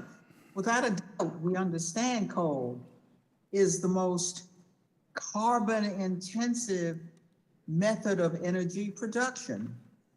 Currently, coal-fired power plants account for a majority of the electricity production in several Asian countries, including China and India. But according to the International Energy Agency, renewable energy sources are actually the most cost-effective for electricity production in most of these markets. Professor Weber, are economies that are relying on coal, like China, locked into oil and gas to satisfy their energy needs? Coal is certainly the even more dirty fossil fuel. So locking into coal is an even more devastating choice than being locked into gas and oil. But we should really overcome fossil fuel dependence altogether. Well, Big Oil would like us to believe that they must choose between the comforts of modern life and reducing greenhouse gases. Ms. Salter, would eliminating American reliance on oil and gas decrease our standard of living? So the answer is no. For example, in New York, we have come up with a plan to reach net zero by 2050. And our state analysis shows that the technology is there. Our cost-benefit analysis shows that the cost of climate action, the benefits of climate action, far outweigh the costs that we need to invest in. So the answer is no. Thank you for that response. Finally, my colleagues across the aisle love to tout the fact that the fossil fuel industry creates jobs for U.S. workers in oil and gas, and that, of course, is true. And they say particularly in low-income communities and communities of color. But in reality, the industry took billions of dollars in tax refunds and COVID relief funds, even as it laid off thousands of workers. Then, as profits rebounded in 2021, companies continued to prioritize CEO compensation and shareholder profits over investments in their workforce. Professor Chow, how does our reliance on fossil fuels for jobs and economic advancement threaten the long-term economic stability and health care of these workers? You are absolutely right that the fossil fuel industry has not recovered their workforce. They are not at the level of pre-pandemic levels, nor are the wages at pre-pandemic levels, and most of the profits that they have made have not gone to the workforce, which is why the workers at Chevron went on strike. The truth is that one of the benefits of the renewable energy economy is that it largely remains to be built. So there's tremendous opportunity for workforce and for workers. We have to remind ourselves that the fossil fuels are a finite resource. So at some point we can drill all we want and then they will run out. And we have to think about what will happen to workers and communities if we don't plan for this transition, let alone what will happen to the planet if we burn all of that oil and gas. The truth is that the fossil fuel industry is good for workers only because of workers' struggle. There's nothing inherently just about the industry. And in fact, the best thing for workers is for us to transition to a renewable energy future. My time has expired. Thank you, and I yield back. The gentlelady yields back. The gentleman from Wisconsin, Mr. Grothman, is recognized for 5 minutes. Thank you. I'd like to give Mr. Schellenberger there a couple questions. First of all, when we talk about natural gas in general, could you comment on how clean America is compared to other countries? The United States we reduced our carbon emissions more than any other country in history between 2005 and 2020. We reduced our carbon emissions by 21.5%, rounded up to 22%. Recall that under the proposed Waxman-Markey cap-and-trade legislation, which failed in the Senate in 2010, it was to reduce our carbon emissions by 17%. Our Paris Climate Agreement was to reduce our emissions by 17%. So we reduced our carbon emissions by nearly 5 percentage points more than we had intended to under cap-and-trade or Paris. Meanwhile, of that reduction, 61% of that reduction was due to the switch from coal to natural gas. The remaining 39%, which was from wind and solar, were enabled by natural gas, since both of them, being unreliable, weather-dependent energy sources, required gas to ramp up and down. So gas has been a huge driver, but if you look at other air pollution metrics, the United States has led the world in reducing air pollution from lead, carbon monoxide, sulfur dioxide, and other air pollutants over the last half-century. For whatever psychological reason, and it can't be a factual reason, for whatever psychological reason, a lot of people like to run down America compared to the rest of the world. So what you're telling me is, say, compared to other large economies around the world, both European economies and China, India, we are actually doing much better than these other countries? Absolutely. The United States is leading the world in terms of environmental progress. And not only that, sir, but I would also point out that the United States invented all of the major clean energy technologies upon which we rely. That includes nuclear power plants, that includes combined cycle natural gas power plants, that includes high temperature supercritical coal plants, that includes even solar panels. The main solar panel design that China has reduced the price of in recent years, thanks in part to incarcerated Uyghur Muslim labor and the use of coal, was invented by Bell Labs, of course. So it's not just that we are the leaders on environmental progress, we're also the leaders on technological innovation of virtually every major clean energy technology. Wow, makes you proud to be an American. Okay, you know, it sounds like natural gas is even more of a step in the right direction. What are the barriers preventing us from increasing the supply of natural gas to the rest of the world? I mean, the main barrier to the expansion of natural gas in the United States, both for domestic production and export, is the war on natural gas. That war on natural gas is taking place at every level of our society. President Biden is waging war on natural gas by refusing to allow expanded gas production on federal lands and offshore. His appointees at FERC are blocking the expansion of natural gas pipelines as well as LNG export terminals. We've been in this energy crisis for a year now. I was writing about the impacts in Europe a year ago. We should have been acting then to be expanding gas production to save our allies in Europe who are going to have rationing and industrial collapse this winter. It's occurring through Congress, through the war on gas in Congress. It's occurring in the courts. It's occurring at every level of our society, and it's putting our basic civilization and Western security at grave risk. What real or psychological reasons do they have for disliking natural gas?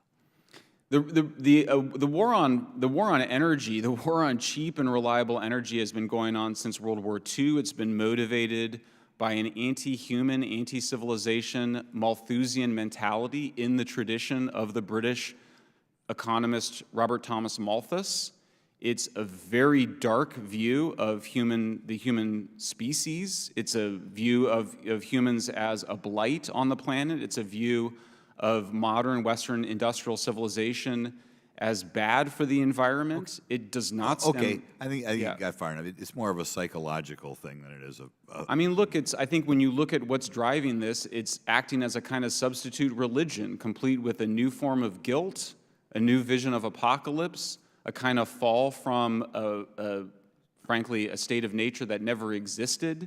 This has been well studied by scholars over 30 years, that this is acting as a substitute apocalyptic religion. I'll give you another quick question. Nuclear energy, and I have a nuclear power plant in my district. I was trying to explain to my staff, I thought maybe one of the reasons for the war on nuclear energy was a Hollywood movie around in the 1970s. But can you tell me, is there any basis in fact for this dislike of nuclear energy? I mean, nuclear is the cleanest form of energy by far. It has the smallest environmental impact because the energy density is so high, the power densities are so high. Tiny quantities of land and material throughput are required in order to generate significant quantities of energy. And so the war on nuclear has been a war on having abundant energy to power society. It's a Malthusian pro-scarcity drive. Okay, I kind of wondered if it was driven by a Jane Fonda movie, but okay, thank you. The gentleman yields back. The gentleman from Virginia, Mr. Conley, is recognized for 5 minutes. Thank you, Madam Chairwoman, and thank you for having this hearing. Ms. Salter, I want to give you an opportunity to respond to what we just heard. There's a war on gas. There's a dehumanizing, almost religious aspect to the environmental movement that is antithetical to human interest, dystopian, and distorts, frankly, all of human history in terms of its impact on the environment. And oh, by the way, this war on natural gas that is irrational and hurting our ability both to be energy independent and to help the environment. What's your sense about those arguments? It is incredibly disturbing. This is a new level of climate denialism. You know, the scientists of the world, you know, it is irrefutable, climate change is real, and that folks are still saying that somehow the climate crisis is not happening, and opening a new level kind of argument that actual legitimate warnings about the climate crisis are instead a cruel dystopia is beyond ridiculous and almost doesn't dignify a response. We need to move away from fossil fuels, and that absolutely includes gas, and that's why I am very glad that New York State is doing exactly that. So I guess I would infer from your remarks in rejecting what we just heard about, you know, it's almost like a bad religion to be concerned the way we are concerned, is that actually, if we don't take action, what's going to hurt humanity isn't the environmental movement, it is the consequences of greenhouse gas emissions, global climate change, rising ocean levels, and the like. Is that your argument? That is exactly right. And what we're seeing is the shifting of blame from the climate crisis to individuals, consumers, the environmental movement, instead of fixating it where it needs to be, which is squarely on the fossil fuel industry. And we've been hearing a lot, maybe I turn to Ms. Salter, about the energy crisis, as if Mr. Heiss would have you believe somehow Democrats created a worldwide energy crisis. Do you know, Ms. Salter, who the, say, second largest oil and gas producer in the world is? Well, yes, the super majors include Exxon, Chevron. No, not companies, countries. Oh, yes. Well, yes, that includes the United States, in addition to Asian countries, the Arab countries as well. No, but yes, but I think the world's #2 producer is Russia. Russia is an important producer as well. I think it's #2. Is there something going on with Russia that might affect their exports of energy?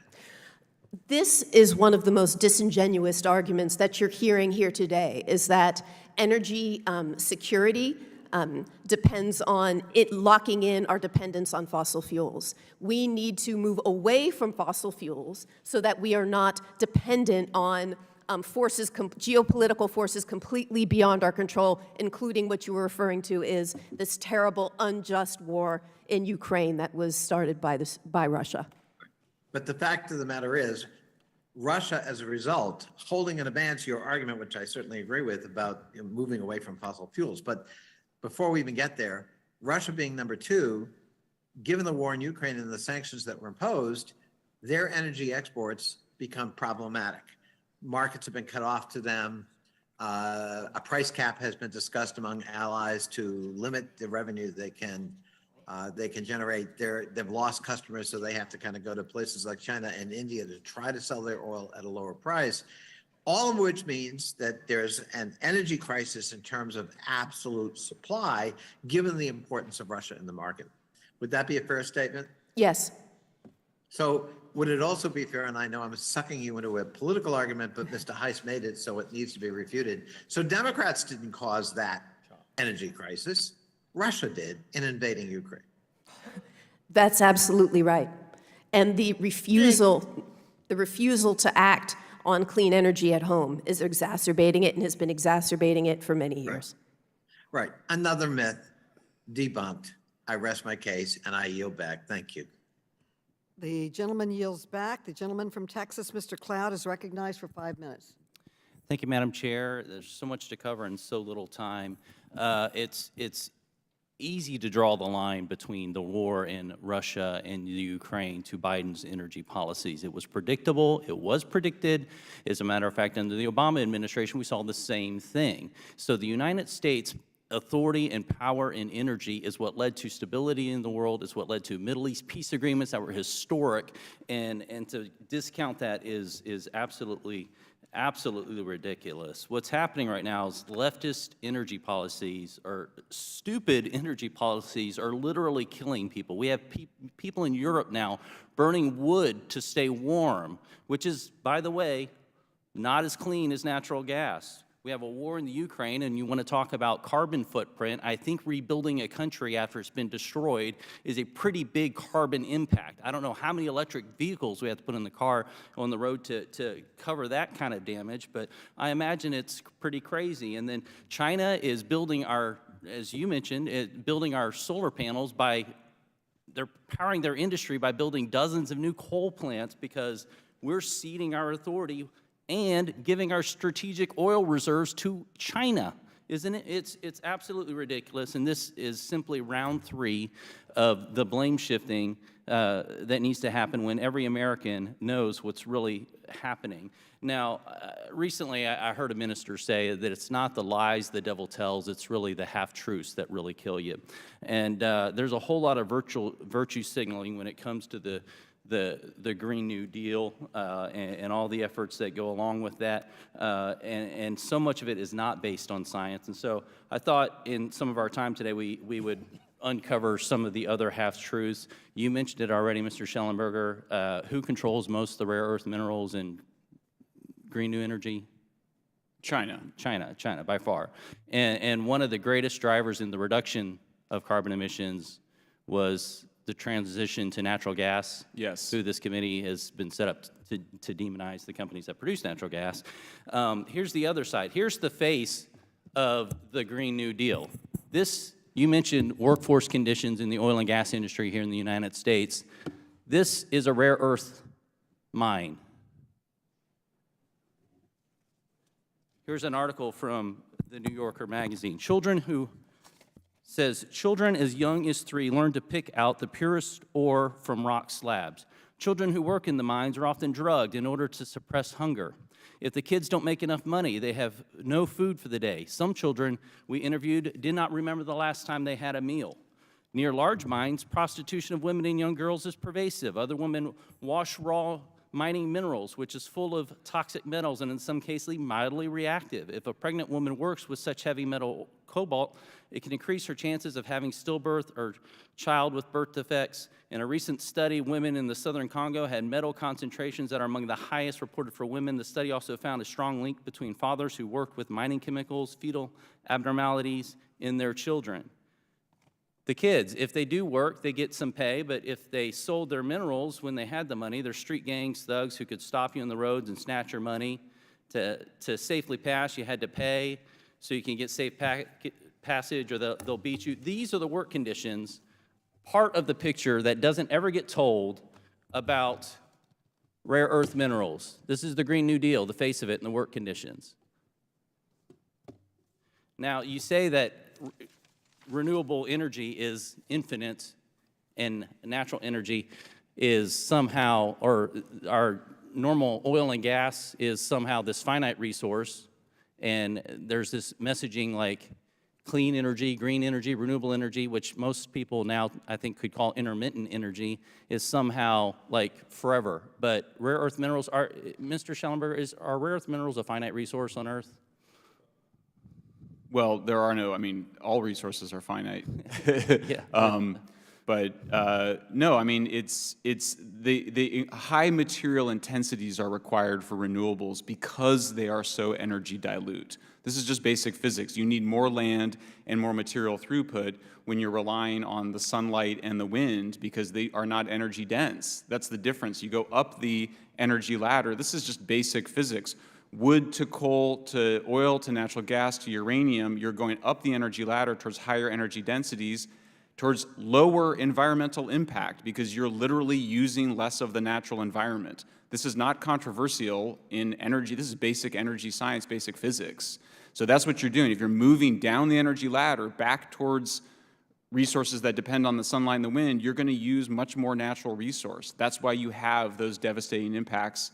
And it's not just, you know, it's in Congo where I've certainly been and visited, but it's also in Myanmar. Associated Press just did a big investigation which found the devastating impact of rare earth mining in Myanmar. You mentioned the Uyghurs as well. And that's another issue, is the incarceration of Uyghur Muslims in concentration camps where they produce solar panels. I find it unconscionable. I can't believe that we're still importing those solar panels from China. I just find it shocking to me, honestly, that that's still happening. Thank you. Appreciate your being here. The gentleman yields back. The gentleman from Maryland, Mr. Raskin, is recognized for 5 minutes. Mr. Raskin. Thank you, Madam Chair, for calling this important hearing. I remember when I first got to Congress, our colleagues across the aisle denying the existence of climate change and questioning and undermining the science. And today, with record forest fires in the West and wildfires out of control in Europe, with entire islands being engulfed, with record drought in the Midwest and flooding in the East, they're no longer denying climate change, but it looks like they have some fancy new theories about how this is all a hangover of Malthusian psychological dysfunction from the post-World War II period, if I understand it correctly. But meantime, back on the planet Earth, we're dealing with a real crisis. There's no longer any valid scientific dispute about whether the climate has been destabilized. It has been, and we have to confront the reality of this civilizational crisis. The biggest fossil fuel companies, Exxon, Chevron, BP, and Shell, have made net zero emission pledges that they claim are in accordance with the Paris Agreement's goal of limiting global warming below 1.5 degrees Celsius. But experts tell us that all four of these pledges fall dramatically short of meeting the Paris Agreement goal. MSCI, a prominent investment firm, projected how much our planet would warm if the future world economy reflects the pledges of these companies. For example, Exxon and Chevron's pledges would leave us on track for global warming of more than 4 degrees Celsius by 2100, if all we do is what they're proposing to do. Dr. Cha, could you describe for us what an average global warming of 4 degrees Celsius would mean for our environment and for the habitability of our communities, both in North America and in other parts of the world? I mean, the damage that we're seeing now is where we are just over 1 degree Celsius warming. So at 4 degrees, we can anticipate that every system will be disrupted to the extent that it is quite possible that the conditions for humanity will not be, the conditions that exist will not be consistent with humanity surviving. Well, could you draw in more detail what that means? Are we talking about more dramatic levels of ocean rise, flooding, engulfing of entire islands, countries? Are we talking about much greater climate migration, millions of climate refugees? I mean, what are we looking at if we just do what the big oil companies are telling us to do? Yes, we will see all of that. We can think about the damage that Hurricane Sandy did in New York City, and that was just a few inches of water rise. It's not just that the seas will rise, but that when we think about these big events, the sea level, those big ocean currents that come will devastate coastal communities. We can imagine that most small island nations will also disappear. And our agricultural systems will be completely disrupted because there are very small temperature windows in which agriculture can grow. So 4 degrees would mean that our entire food systems would be completely disrupted. We are already seeing climate refugees, so we can expect that that will become much more intense. And also all of the weather patterns that we're seeing now, these really destructive tornadoes, these really destructive hurricanes, those will all intensify both in terms of their strength, but also their frequency. Ms. Salter, we know that for decades, the carbon industry has worked to suppress the reality of climate change and to conceal from the public the dramatic changes in the climate that have been taking place. Now they are offering some rhetorical commitment to the most minimal kinds of changes in their conduct.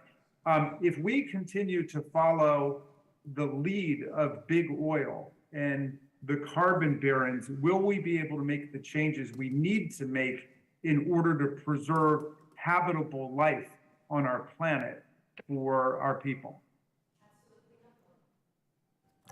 Absolutely not. The only way out of the climate crisis is to rein in big oil and gas. The only way out. I read a book by Jared Diamond called Collapse, and it's about how civilizations have collapsed throughout human history. And the common theme seems to be that a minority of the population gets control of a disproportionate amount of the wealth and the power, and then runs off on an agenda that is to the detriment of everybody else. And so I want to thank the witnesses for their testimony, because we need a democratically determined policy in order to rescue ourselves from absolute climate collapse. I yield back. The gentleman yields back. The gentleman from Louisiana, Mr. Higgins, is recognized for 5 minutes, and I regretfully have to go to the floor to manage a bill. The chair, it will be chaired by Mr. Rocana till 12:30, and then Congresswoman Ocasio-Cortez from 12:30 until I return. Thank you. Thank you, Madam Chair. Americans are watching this hearing today, and I'm glad we're having it, because this is some of the most outlandish testimony I've witnessed yet in 6 years in this Oversight Committee room. It's stunning. I'm not quite sure, I mean, with all due respect to our panelists today, I'm not quite sure some of you are connected to reality. So I'm going to, Ms. Salter, ma'am, good lady, please prepare your mind, because I'm going to ask you 3 questions. I'm going to give you most of my time. I think it's good that America hears what you have to say. If you had control of the world, ma'am, if you did, I mean, you're presenting these grand ideas about eliminating fossil fuel and the horrors of the oil and gas industry and the energy that we consume to run the world and uplift the economic potential and prosperity of the world, which is the single most significant factor that connects the prosperity of our citizenry worldwide is economic opportunity, and energy drives that. But here you go. Let me just ask you,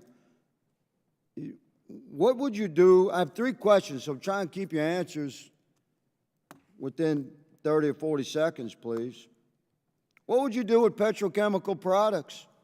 Like everything you have, your clothes, your glasses, the car you got here on, your phone, the table you're sitting at, the chair, the carpet under your feet, everything you've got is petrochemical products. What would you do with that? Tell the world.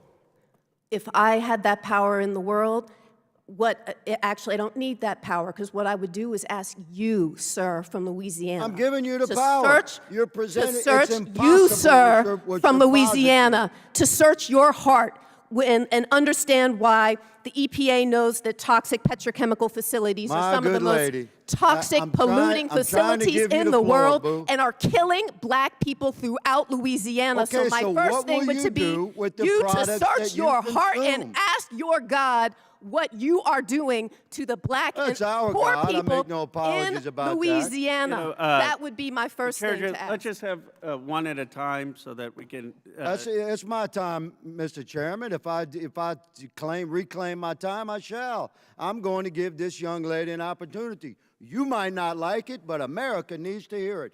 You've got no answer, do you, young lady, about what to do with petrochemical products, so I'll move on. What are you going to do with ocean-going vessels? What do you do with the maritime industry? Well, we could, again, I would ask you to search your heart for what is happening on the coast of Louisiana. Of course we do. We need to move away from petrochemicals. We need to shut down the petrochemical facilities in your state and move away from plastic. We need to move away from it. You couldn't be here. It's insane. What would you do with the aviation industry? The only thing that would not function is the petrochemical industry in your state, sir. Do you care about the planet, good lady? Like, do you have ecological concern for real? Like, from a biblical perspective, we were given. The Lord gave us dominion over the planet and the creatures thereof. Now, the original translations of dominion means to care for and nurture. So from a biblical perspective, I am an environmentalist. I love my planet and the people and the creatures thereof. Do you? Sir, if we're going to talk about the Lord, I ask that you search your heart again and think about repenting. I search my heart very quickly. I love the planet. I'm asking you, do you the fossil fuel industry that owns your state is destroying the earth and the natural world, and that is a fact, sir. You know what you got, young lady? You got a lot of noise, but you got no answers. Mr. Chairman, I yield. I, just as chair, want to remind all the members, witnesses of this committee, we have very difficult debates, and I understand it's a contentious issue, but all of us should try to show as much respect during the hearing, and I appreciate everyone doing that. It's actually my turn for my 5 minutes. You know, I mean, we've heard from the other side that there's some kind of war on energy. It's kind of hard to square with the facts. I mean, if there was a war on energy, how is Exxon, Chevron, BP, and Shell making over 200% profits? I mean, you can't have a war on an industry and then they're having record profits, more than they've ever had under the previous president. And I guess here's, Mr. Schellenberger said we lead in clean technology. I agree with that. America leads in clean technology, many of it in my district. But you know what we don't lead in? We don't lead in protecting American consumers. While big oil is making record profits, and this is something I want to emphasize, in Europe, they say, let's have a windfall profits tax. It just came out. And they're going to be taxing these big excess profits and putting the money back in European consumers. And guess what big oil is saying there? Shell, quoted today, we think it's appropriate. We think it's necessary because of the energy crisis, and we want to help support the European consumer. So guess what? They're willing to pay the tax to help the Europeans. They're not willing to pay the tax to help Americans. Americans are getting shafted. Big oil's making money on the backs of Americans and then going and paying the tax in Europe and saying, oh, we're on the side of European citizens. We want to help European citizens. We just don't want to help the Americans. That's what's going on. And for a year, we've been proposing in Congress, tax the big oil profits and help the American citizens. Boris Johnson passed it in England, the conservative government. The oil companies are saying do it in Europe, but they want to fleece the American public. That's what this hearing is about. Ms. Slater, can you talk about what the impact would be on a windfall profits tax and how it could help the American public?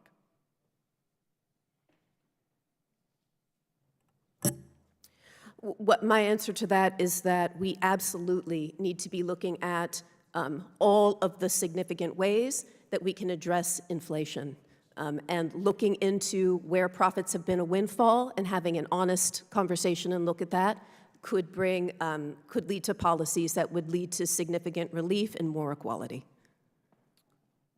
Thank you.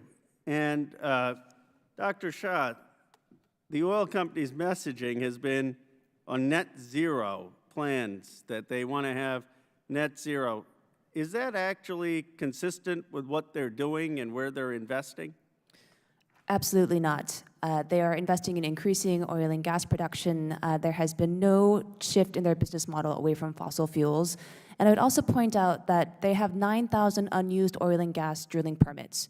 So it is actually the fossil fuels' desire to protect their profits that is limiting the production, not any kind of policy from the federal government. Thank you. Dr. Weber, there's a fossil fuel industry wish list floating around. A copy of this was watermarked by a leading oil and gas industry trade group.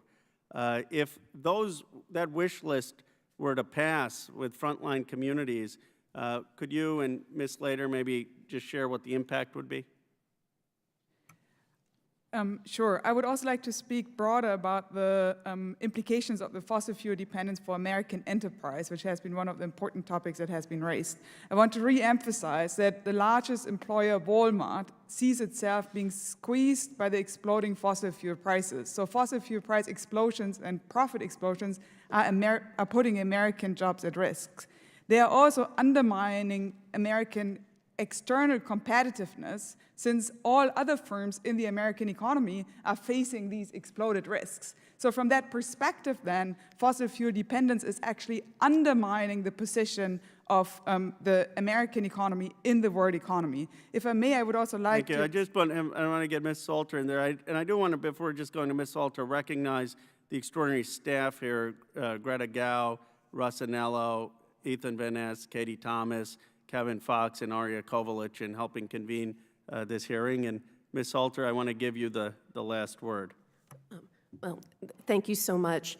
So the same people, the same frontline communities that are suffering the most health and other negative impacts from fossil fuels are also the same ones who are facing extraordinarily high energy burdens and, of course, struggling with the cost of basic, food and utilities. So we need to phase out fossil fuels to alleviate fossil fuel racism and alleviate the burden on frontline communities. All right, I now get to recognize my friend, debating partner, the gentleman from Ohio, Mr. Jordan, is recognized for 5 minutes. Thank you, Mr. Chairman. Mr. Schellenberger, I think you said earlier the U.S. has reduced carbon emissions and greenhouse gas.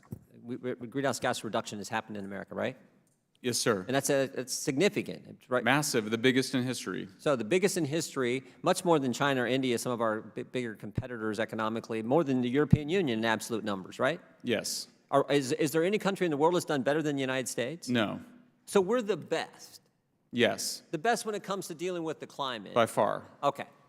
So in the previous hearing about a year ago, the chairman asked the CEO of Chevron, are you embarrassed as an American company that your production is going up? That's a strange question to ask. When we're reducing emissions, this is a critical energy source for our economy, as my friend from Louisiana said just a few minutes ago, that uplifts people all over our country and frankly around the world. When the American economy is strong, I think the world's a safer and better place. That's kind of a strange question. Wouldn't you agree? Yes. I mean, does the Congress, so the chairman said that he said the Republicans talk about, I think his quote was a war on the oil and gas industry. I don't know if it's a war, but when the chairman of an important committee in Congress tells the CEO, are you embarrassed that you're actually making more of your product? We don't do that to any other industry, do we? No, I mean, not only that, but Meta, Facebook, Apple, and Google had profits of $39 billion, $30 billion, and $76 billion last year. And I didn't see this committee holding hearings on those profits, nor on the huge losses that the shale frackers had. From 2010 to 2020, U.S. shale frackers lost $300 billion. That did not happen in the high-tech industry in Congressman Khanna's district. Those firms did not suffer. Moreover, the Interior Department distributed just 200 leases for oil and gas development during President Biden's first 19 months in office. During Obama and Trump, there were 10 times as many leases. No president since Nixon has leased out fewer than 4.4 million acres during his first 19 months in office. Now, if I may, Congressman, I'll just add one thing, because there was a couple of pieces of information that people stated here that were incorrect. The first is that New York, someone said that New York is moving away from gas. That's false. New York burned natural gas and oil, went from 77% to 89% of its electricity supply between 2020 and 2021 because New York shut down a perfectly functioning nuclear power plant. So New York is not moving away from gas. It became more dependent on gas because of the war on American energy. There was another statement that was made that hurricanes will become more frequent in the United States. That is also not the prediction of the National Oceanic and Atmospheric Administration. It supports the notion of a substantial decrease, 25%, in the overall number of Atlantic hurricanes and tropical storms. So in terms of misinformation, we've seen some here today. So I think earlier you said that, when you look at the latter, I think there's a term you use, wood, coal, oil, gas, uranium. That's how the energy intensity you get from those moves up as you go up the ladder. Why does the left hate so much the two at the top that are clean, right? They're the clean, gas and uranium clean. Why do they hate them so much? What's your thoughts on it? Because because they provide the most abundant energy. And if you think that Western civilization is bad, or if you think that human beings are bad, then you want to move towards energy dilute fuels, which provide too little energy to sustain Western civilization. And that's scary. If that's in fact the case, that is scary. Is there a serious crisis brewing in Europe this year when it comes to energy and energy needs? We have not begun to come to grips with how serious this crisis is. 70% decline in fertilizer production. The United Nations Food Program estimates that hundreds of millions of people will die from hunger-related diseases or from hunger this year. And is pressuring American companies in a congressional hearing where you would say to the CEO of a major oil and gas company, are you embarrassed about production? I remember that hearing. It happened last October where the chairman went down the line, said, will you pledge today to decrease production? Why won't you? Decreasing production, would that help or hurt the situation in Europe? It's going to result in more deaths from cold, pollution, and industrial collapse. It's going to be devastating. Yeah, I think so too. And it's scary to think that politics is driving something that's going to harm families, people, communities in the European Union. And let's hope that same mentality doesn't catch hold here and do that kind of harm to the American families we all Sir, I would just add represent. that the people that are suffering the most are the poorest countries. It's countries like Pakistan, which are being outbidded for LNG supplies by Europe, that are going to suffer the most. As usual, it will be the poorest countries in the world that will suffer the most from the war on natural gas. Thank you, Mr. Chairman. I yield back. Thank you. Thank you. The gentlewoman from Michigan, Ms. Tlaib, is recognized for 5 minutes. So I want to talk about suffering, human suffering. I represent the third poorest congressional district in the country, where frontline communities like one in 48217 that I know Chairman Khanna visited, where it's a predominantly Black community that is literally housing the only petroleum oil refinery in the state of Michigan. High rates of asthma, respiratory issues, everything. What has been detrimental is, if anything, the pandemic exposed that, one, jobs don't fix cancer, they don't fix disease, and that corporate greed is killing communities like the ones that I represent.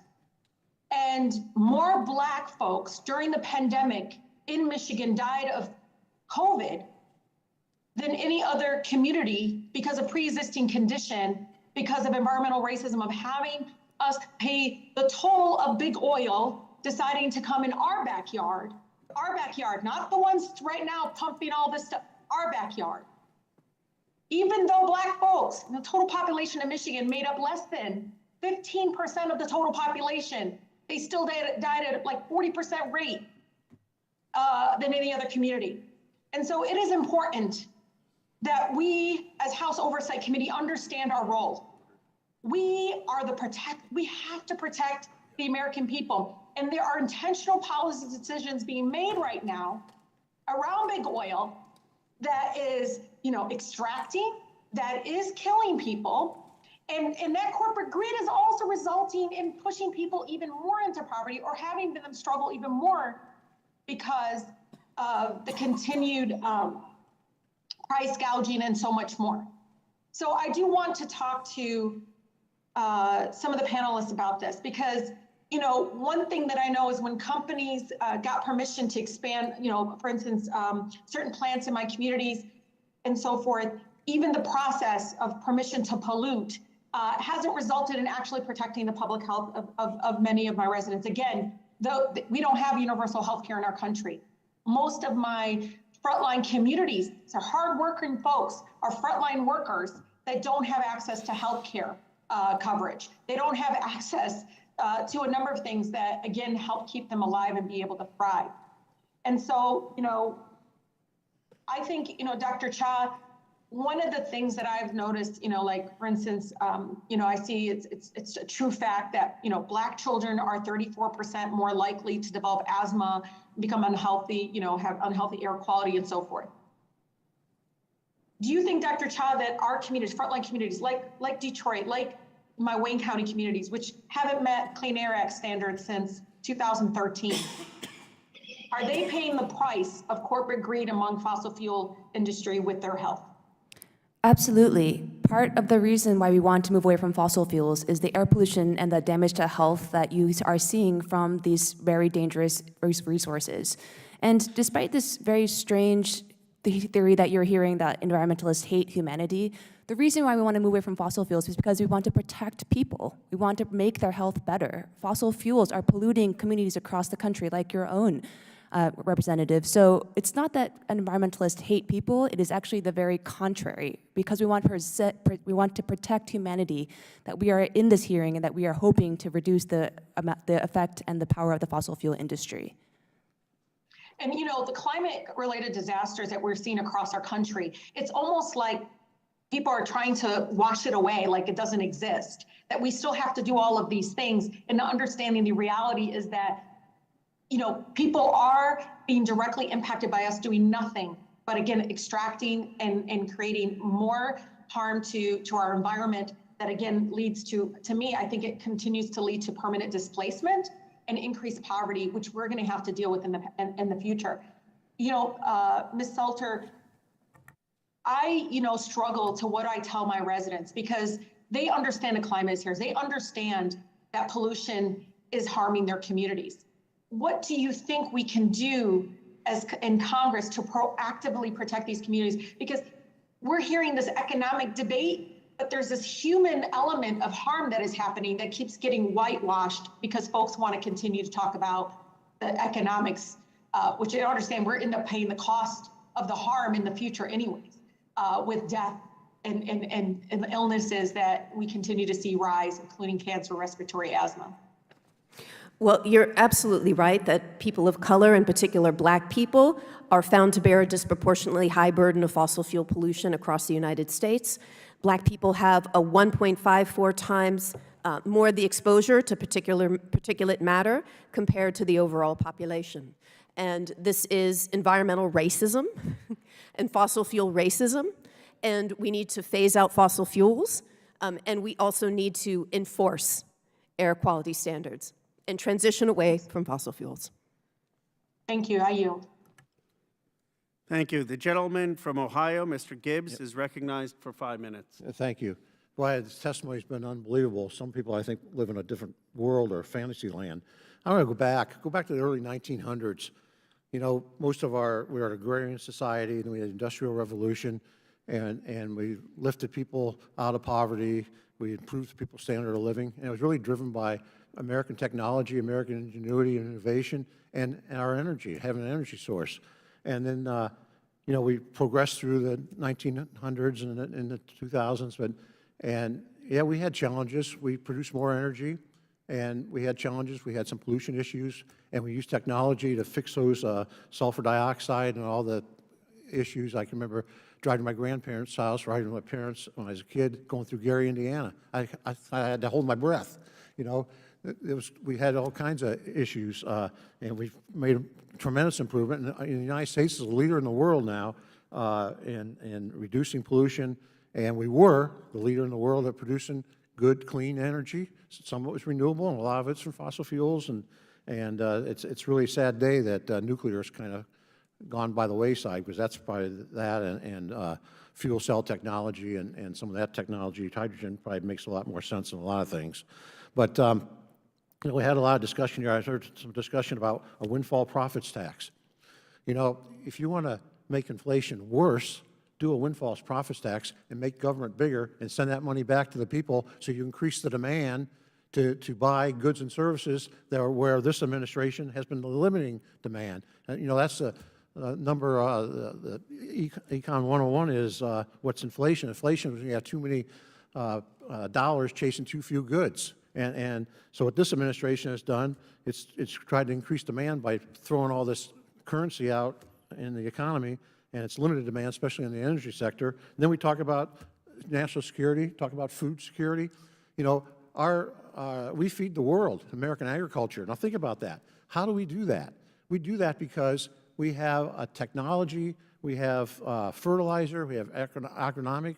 You know, in 1950, the national corn yield was 50 bushel the acre. When I started farming in 1975, my goal was to have 100 bushel corn an acre. Now, if you have 150 bushel corn an acre, it's a disaster. We're having yields exceed 180, exceed 200 bushel the acre. If we weren't doing that, we would have more starvation around the world. And what's caused that? You know, it's our technology, but it's also our energy sector that supplies the fertilizers as the feedstuffs to the fertilizers. And it's just, you know, it just amazes me how some people live in this fantasy that we can just say, wave a magic wand and everything's going to be okay. We can transition to a different energy source. You know, I think we ought to do what we can to limit our carbon footprint, but let's do it without putting people in poverty and ruin standards of living and actually, you know, probably raising the death rates. One thing this administration could do, you know, they've been sending the wrong message. You know, the wrong message to the oil companies. You know, we're not going to give you pipeline permits. They're not going to drill if they can't hook the wells up to a pipeline because you can't move that natural gas. So we're sending the wrong message. And, you know, if you want to lower the price of oil and lower inflation, the president can come out and say, we're going to unleash American energy producers. We can do that. We can do it. We did it. You know, remember, before the war in Ukraine, gas was down around the $2 area.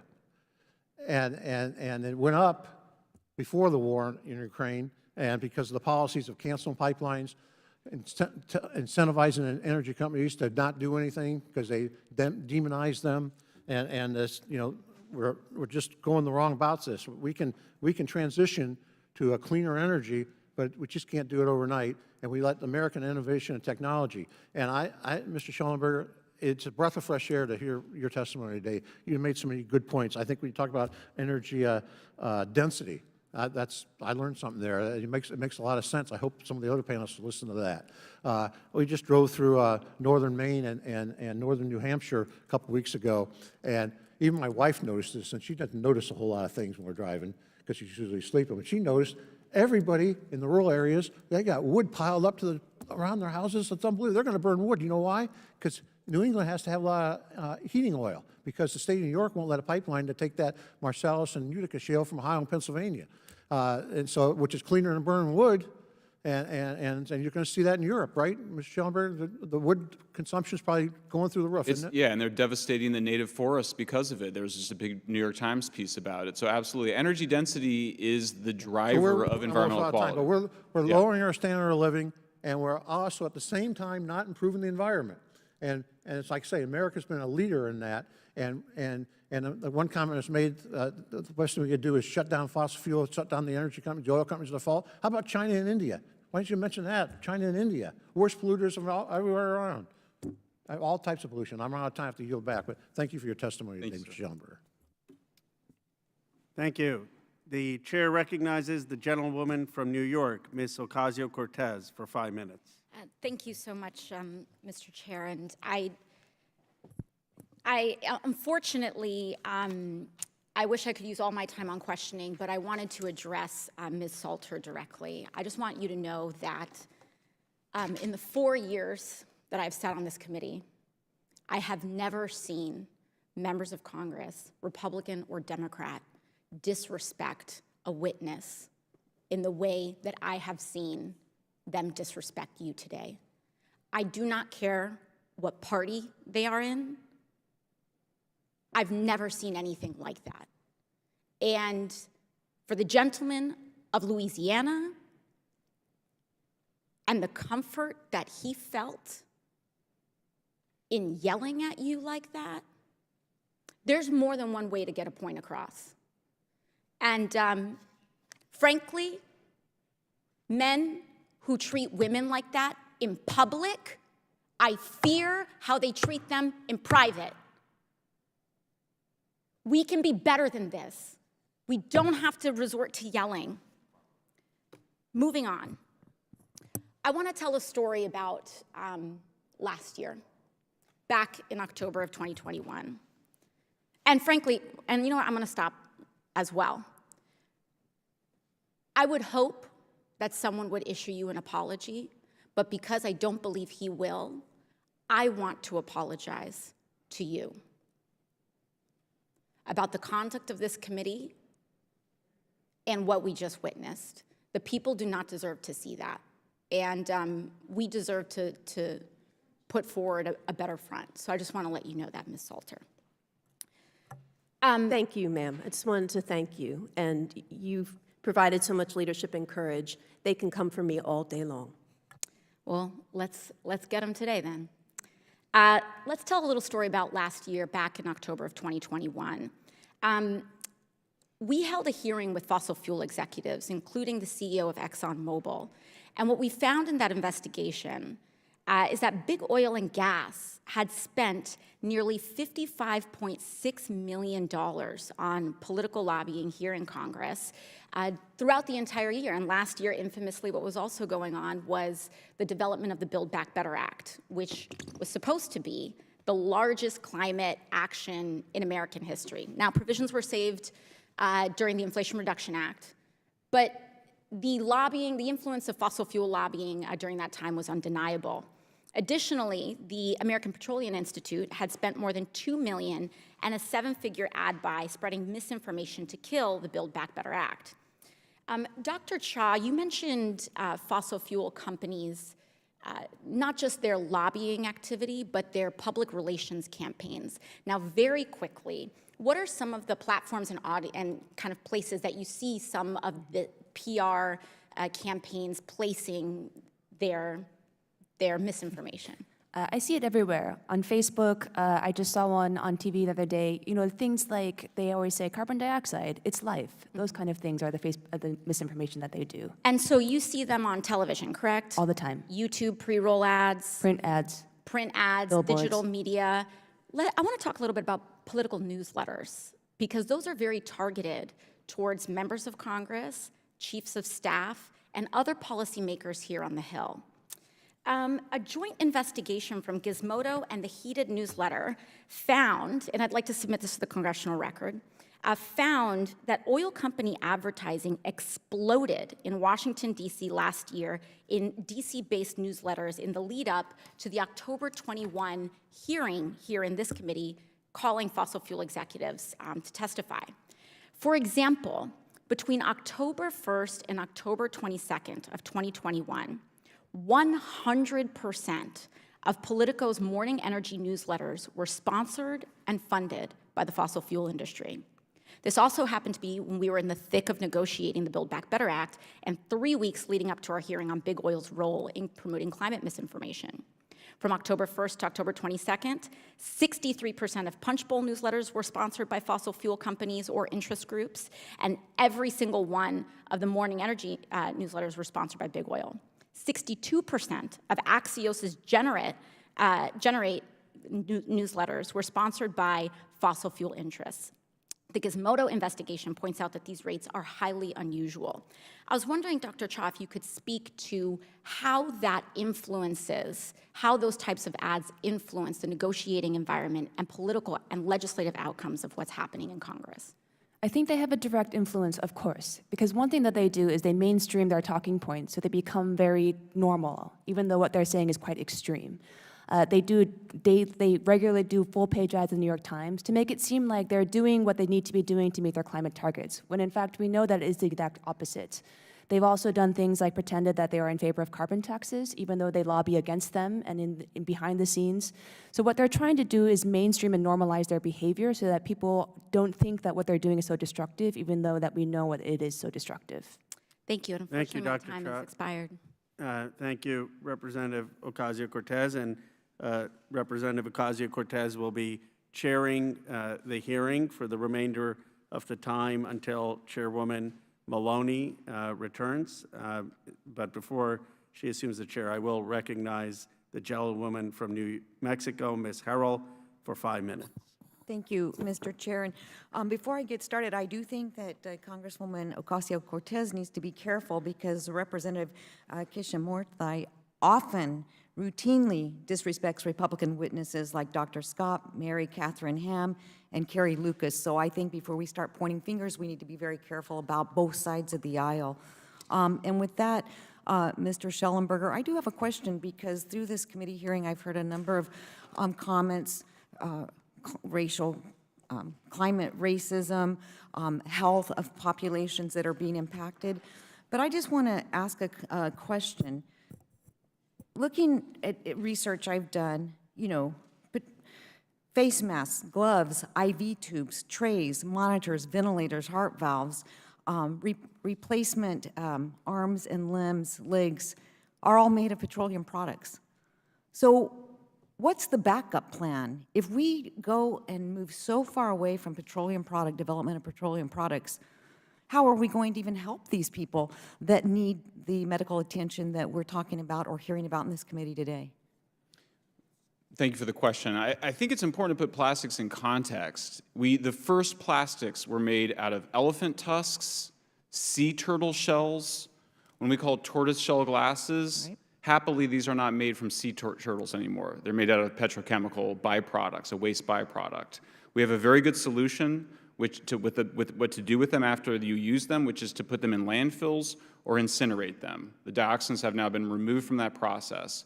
When we attempt to recycle plastics, what's occurred is that they are sent to poor and developing countries that do not have waste management systems, and then they make their way into the ocean. So much of the ocean plastic waste problem is a consequence of our efforts in the rich world to recycle products that should be disposed of properly in landfills and incinerators. Now, an attempt to move from petrochemical plastics back to so-called natural plastics, bioplastics, would have a devastating impact on the natural environment. We've seen with biofuels the devastation of orangutan habitat through palm oil plantations in Southeast Asia.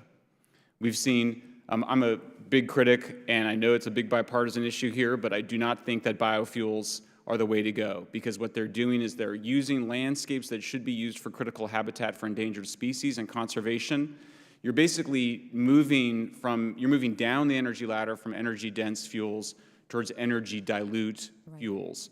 So we need a proper conversation about what is our strategy here. Most people think that if we move away from fossil fuels, for example, to nuclear, you're still going to use petrochemical byproduct to make plastics because the environmental benefits are so superior to using bioplastics, which again are just as devastating environmentally as biofuels. Right, and thank you for that, because what is missing in Congress is a transparent and honest conversation about putting the cart before the horse or trying to do away with an industry that is so vital to so many other areas of our lives. And just to switch gears a little bit, I wanted to talk about and we heard this earlier, the American oil refineries are operating at max capacity, and they are producing more, but prices remain high. Can you explain in a nutshell why is this, so people can really understand both sides, because we're vilifying the producers, and I don't think that's a fair thing to do. And maybe you can shed some light on this for anybody that's bored today and watching C-SPAN. Well, and thank you for the question. And I think speaking to the issue of misinformation, the Biden administration repeatedly claimed that the refiners were not producing all they could when they were at max capacity. In fact, at such maximum capacity that creates risks of outages from accidents. Right. There was an opportunity for the Biden administration to retrofit a major refinery in the U.S. Virgin Islands. It was an older refinery. It was not as clean as it should have been. There were problems with it, problems that would have been solved through a $3 billion retrofit that the Biden administration killed in the midst of the worst energy crisis in 50 years. Yep. It's completely inexplicable. So in my view, this is a completely avoidable crisis and tragedy that we're in. In terms of why do you have those profits like that? Because you're stifling production. There is such a thing as supply and demand. So if you want, in my view, you expand production, you bring down the prices, and you reduce the profits. That's what this country did from 2010 to 2020. That's why so many shale frackers lost their businesses or went bankrupt. Huge benefit to the American consumers, even if it actually had negative consequences on some investors. Right. And it's sad because this administration could have reversed many of these policies, like the executive orders that have now forced the American people into poverty or into making those tough decisions. Thank you very much for being here, and to all the witnesses. Thank you. Thank you, I yield Congressperson. back. The gentlewoman from Missouri, Ms. Bush, is recognized for 5 minutes. Thank you, Madam Chair, and thank you to Chairwoman Maloney for convening this important hearing and continuing this critical series. And also, thank you to both panels for your courageous and insightful testimony. This summer, heat waves, wildfires, historic floods have all devastated our communities. In St. Louis, though, we saw back-to-back flooding in the same week that was supposed to only happen once every 1,000 years. It was the highest rainfall in one day since records began in 1873. In Kentucky, 39 people died and more than 600 helicopter rescues were carried out. Toxic sites were inundated and many of our neighbors lost their homes. Many in our community are still recovering from the devastation. The flooding in St. Louis and elsewhere was driven by the climate crisis, which we know, and it's happening as a result of burning fossil fuels. Tragically, the climate crisis is making these events increasingly common and severe, so we know that they will be even worse next year and the year after that and the year after that. The fossil fuel industry is devastating St. Louis and communities around the country by continuing to burn fossil fuels. Further, they are taking home extraordinary profits, causing us to pay more for gas, leaving us less prepared for extra costs associated with disasters. At the gas pump and through dangerous emissions, the fossil fuel industry is threatening us directly, especially our Black communities. In St. Louis, we have seen devastation. The flooding was worse in places that already suffer the most at the hands of the climate crisis, and we were hit the hardest by the pandemic. The hardships keep piling onto the same people. People lost their cars, they lost homes, entire apartment complexes were condemned, putting hundreds of families on the street. 2 months later, the consequences are still playing out right now. Ms. Salter, can you say more about the direct impacts of burning fossil fuels and overcharging gas on Black communities specifically? No, absolutely. One thing that I can mention is that, yes, we know the COVID pandemic has exacerbated the disproportionate impact of fossil fuel pollution, particularly on Black people who've been more likely to die from the disease. Preliminary science indicates that longstanding inequalities in exposure to air pollution are an especially deadly risk factor for COVID-19. Studies also are showing that there is a relationship between the racist policies of the past that continue to this day, like redlining, like housing discrimination, and pollution, that lead to the extreme heat, the asthma, and the flooding that, yes, disproportionately impacts Black people and other people of color. Black people most significantly in this country. And it's inhumane. The fossil fuel industry is profiting off of death and destruction in our communities, and they've known it for decades. Furthermore, they're making it unsafe for workers to get to work, creating hazardous workplaces, and disproportionately putting low-income people at risk in their neighborhoods by continuing to burn fossil fuels. Dr. Cha, can you tell us more about how the burning of fossil fuels is harming workers specifically?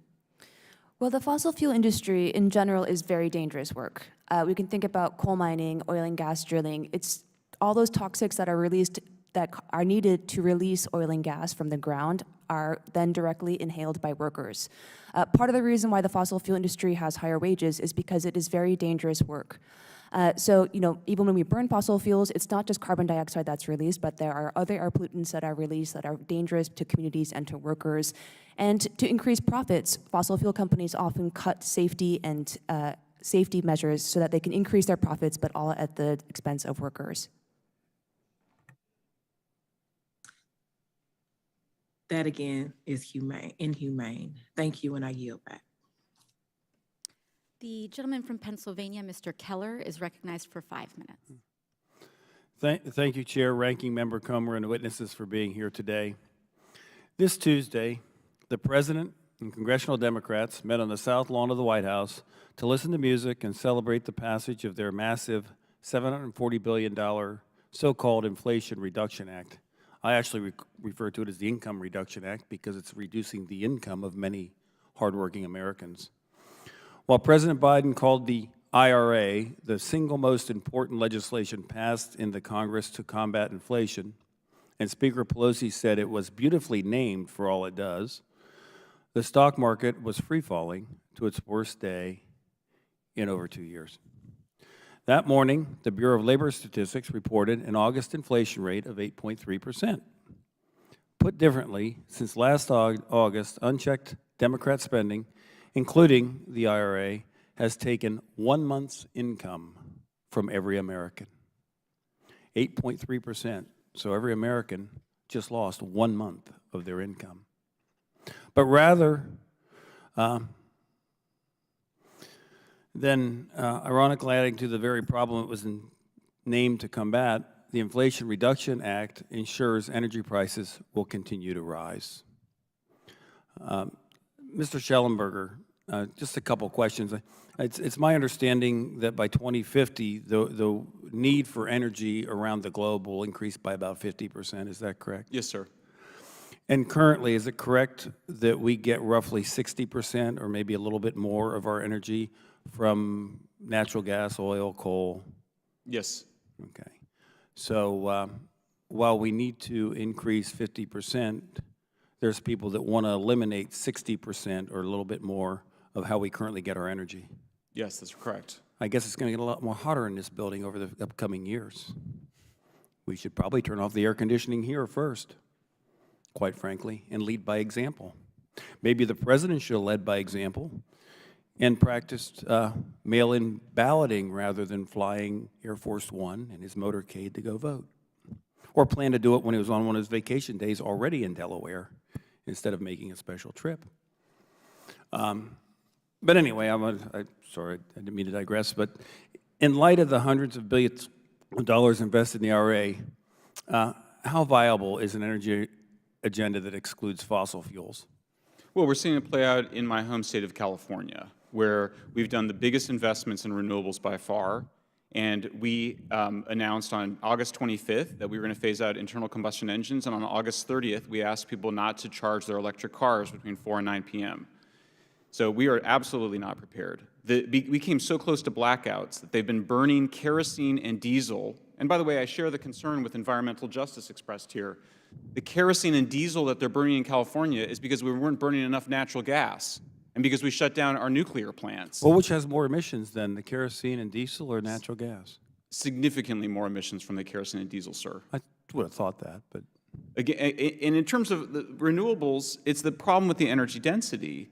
You know, we know that solar and wind projects require 300% more copper, 700% more rare earths.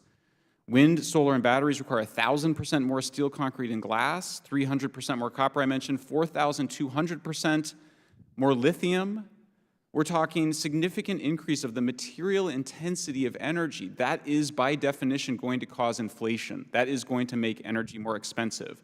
The reason renewables make electricity expensive is for fundamental physical reasons that cannot be overcome by technological innovation. To give you a sense of it, sir, solar panel efficiencies, the conversion of sunlight to electricity, improved by 2% over the last decade. The reason the Chinese were able to make them so cheap is because they were using basically slave labor of Uyghur Muslims, coal, and they made huge subsidies so that they could bankrupt other solar energy firms around the world. So we're headed down an extremely dangerous path. We see in Europe and around the world, we're going to have hundreds of millions of unnecessary additional deaths from cold, from hunger, and from air pollution because of the war on gas. Well, to charge the batteries on the electric cars, we have to burn something or we have to generate the electricity somehow, and I guess that's why we're having the problems in California. My concern would be that if I'm in California and I've gotten home from work and I can't charge my car when I get home. And I have a child that maybe has an emergency and has to go to the hospital. What do I do when I don't have enough electricity to get him there? No, I can tell you a story about that. My son, when he was 3, had a head injury, and we took him to the doctor, and they drive him to the hospital. If I would have run out of gas, he would have died. I think we really need to think about the policies that we're forcing on the Americans. And if Americans want electric vehicles, or they want green energy, or they want to do this stuff, it should be up to them. I see the chart here behind Ms. Cortez about the profits. You know who owns those companies? Pension systems, Americans who have 401ks, thrift savings plan. A lot of government employees are invested in those companies too. And again, I don't think anybody should be price gouging, but we call it price gouging, or they tried to attempt to call it that. How come we don't call it price gouging when they raise taxes to send 87,000 IRS agents out to comb through the finances of hardworking Americans? There was an amendment that said they couldn't use it for that. They want me to expire because they don't want to hear the truth. But the truth of the matter is— It's 50 seconds over your limit, sir. Thank you. I apologize. Well, actually, I don't. That's the rules. And for the record, my last name is Ocasio-Cortez. The gentleman from Vermont, Mr. Welch, is recognized for 5 minutes. Thank you very much. You know, the question is no longer whether climate change is real. The question is whether the fossil fuel companies are going to help us make that transition to clean energy. And many of my colleagues have pointed out some of the challenges. Those are real. But what the Inflation Reduction Act did was, for the first time, establish governmental policies that then can be used by the private sector, including energy companies, if they take on the challenge, to start moving us to clean energy and make the adjustments we have to in order to make it work. My concern about the energy companies is that two things. One, when we had this spike in prices, they had an option. They could take advantage of it with their market power, because we are dependent on getting our kids to school. We are dependent on keeping the lights on. We are in an inflationary environment, and what they did was stick it to the consumers. They have the record profits. They'd survive quite well if they were at Q2 in 2021 instead of quarter 2022, and use that for stock buybacks, use that for dividend increases. They had another option. Lighten up on the stock options, lighten up on the dividends, and try to help the consumers get through this. Now, the second thing is greenwashing, which you've talked about. They know, these companies, that talking clean energy is appealing to consumers. But clean energy does not happen because of advertising. It happens because of investment. And we are going to need these companies to make investments to help us. And if they make those investments and we have a grid that can transmit that power that's being produced by wind in Iowa to a place in a metropolitan area in Illinois, that is what we're going to need.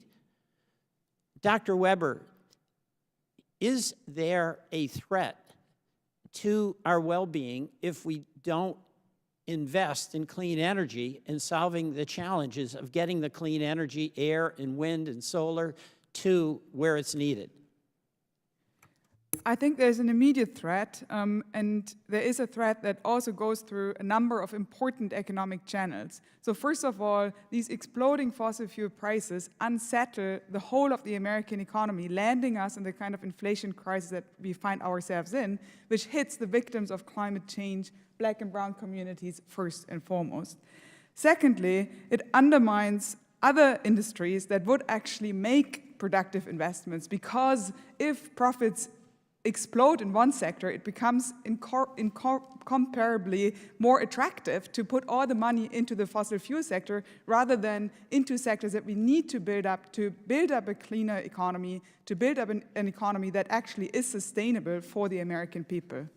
All right, so we have some energy companies in Vermont that are actually investing in clean energy. They see their role as making that transition because the impact of carbon fuels, which is how they powered their electricity, are having an adverse effect. They don't deny it, they acknowledge it, and they're helping homeowners retrofit their homes. They're helping them install heat pumps. They're helping them do practical things that can bring their bills down and give them reliable energy. Is that a viable approach or a decision for some of these major energy companies to take, as opposed to doing the greenwashing, as opposed to spending so much time in the propaganda that climate change doesn't exist? Dr. Cha. Yes, absolutely. I think what you detail is a very good example of what the fossil fuel industry can do to help us transition to cleaner sources. All right. Ms. Salter?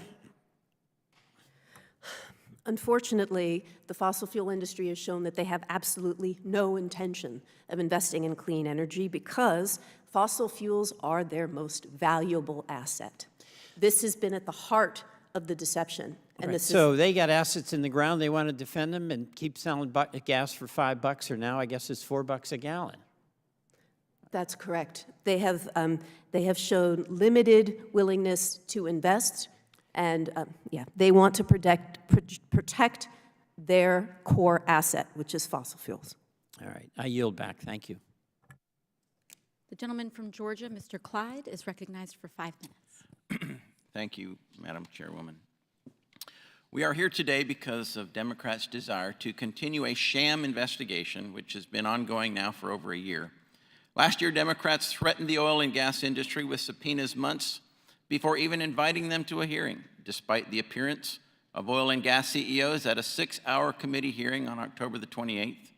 Last year, Chairwoman Maloney still subpoenaed all the hearing witnesses for documents. Right now, we should be talking about skyrocketing gas and oil prices and what can be done to help Americans. However, that is not the purpose of this hearing today, because Democrats are out of touch with the reality that millions of Americans are experiencing inflation. But this is not surprising, because during a hearing last October, Democrats asked Mike Wirth, "Are you embarrassed as an American company that your production is going up?" Really? Why would he be embarrassed that production is increasing? Fossil fuel is an imperative for our country to properly function.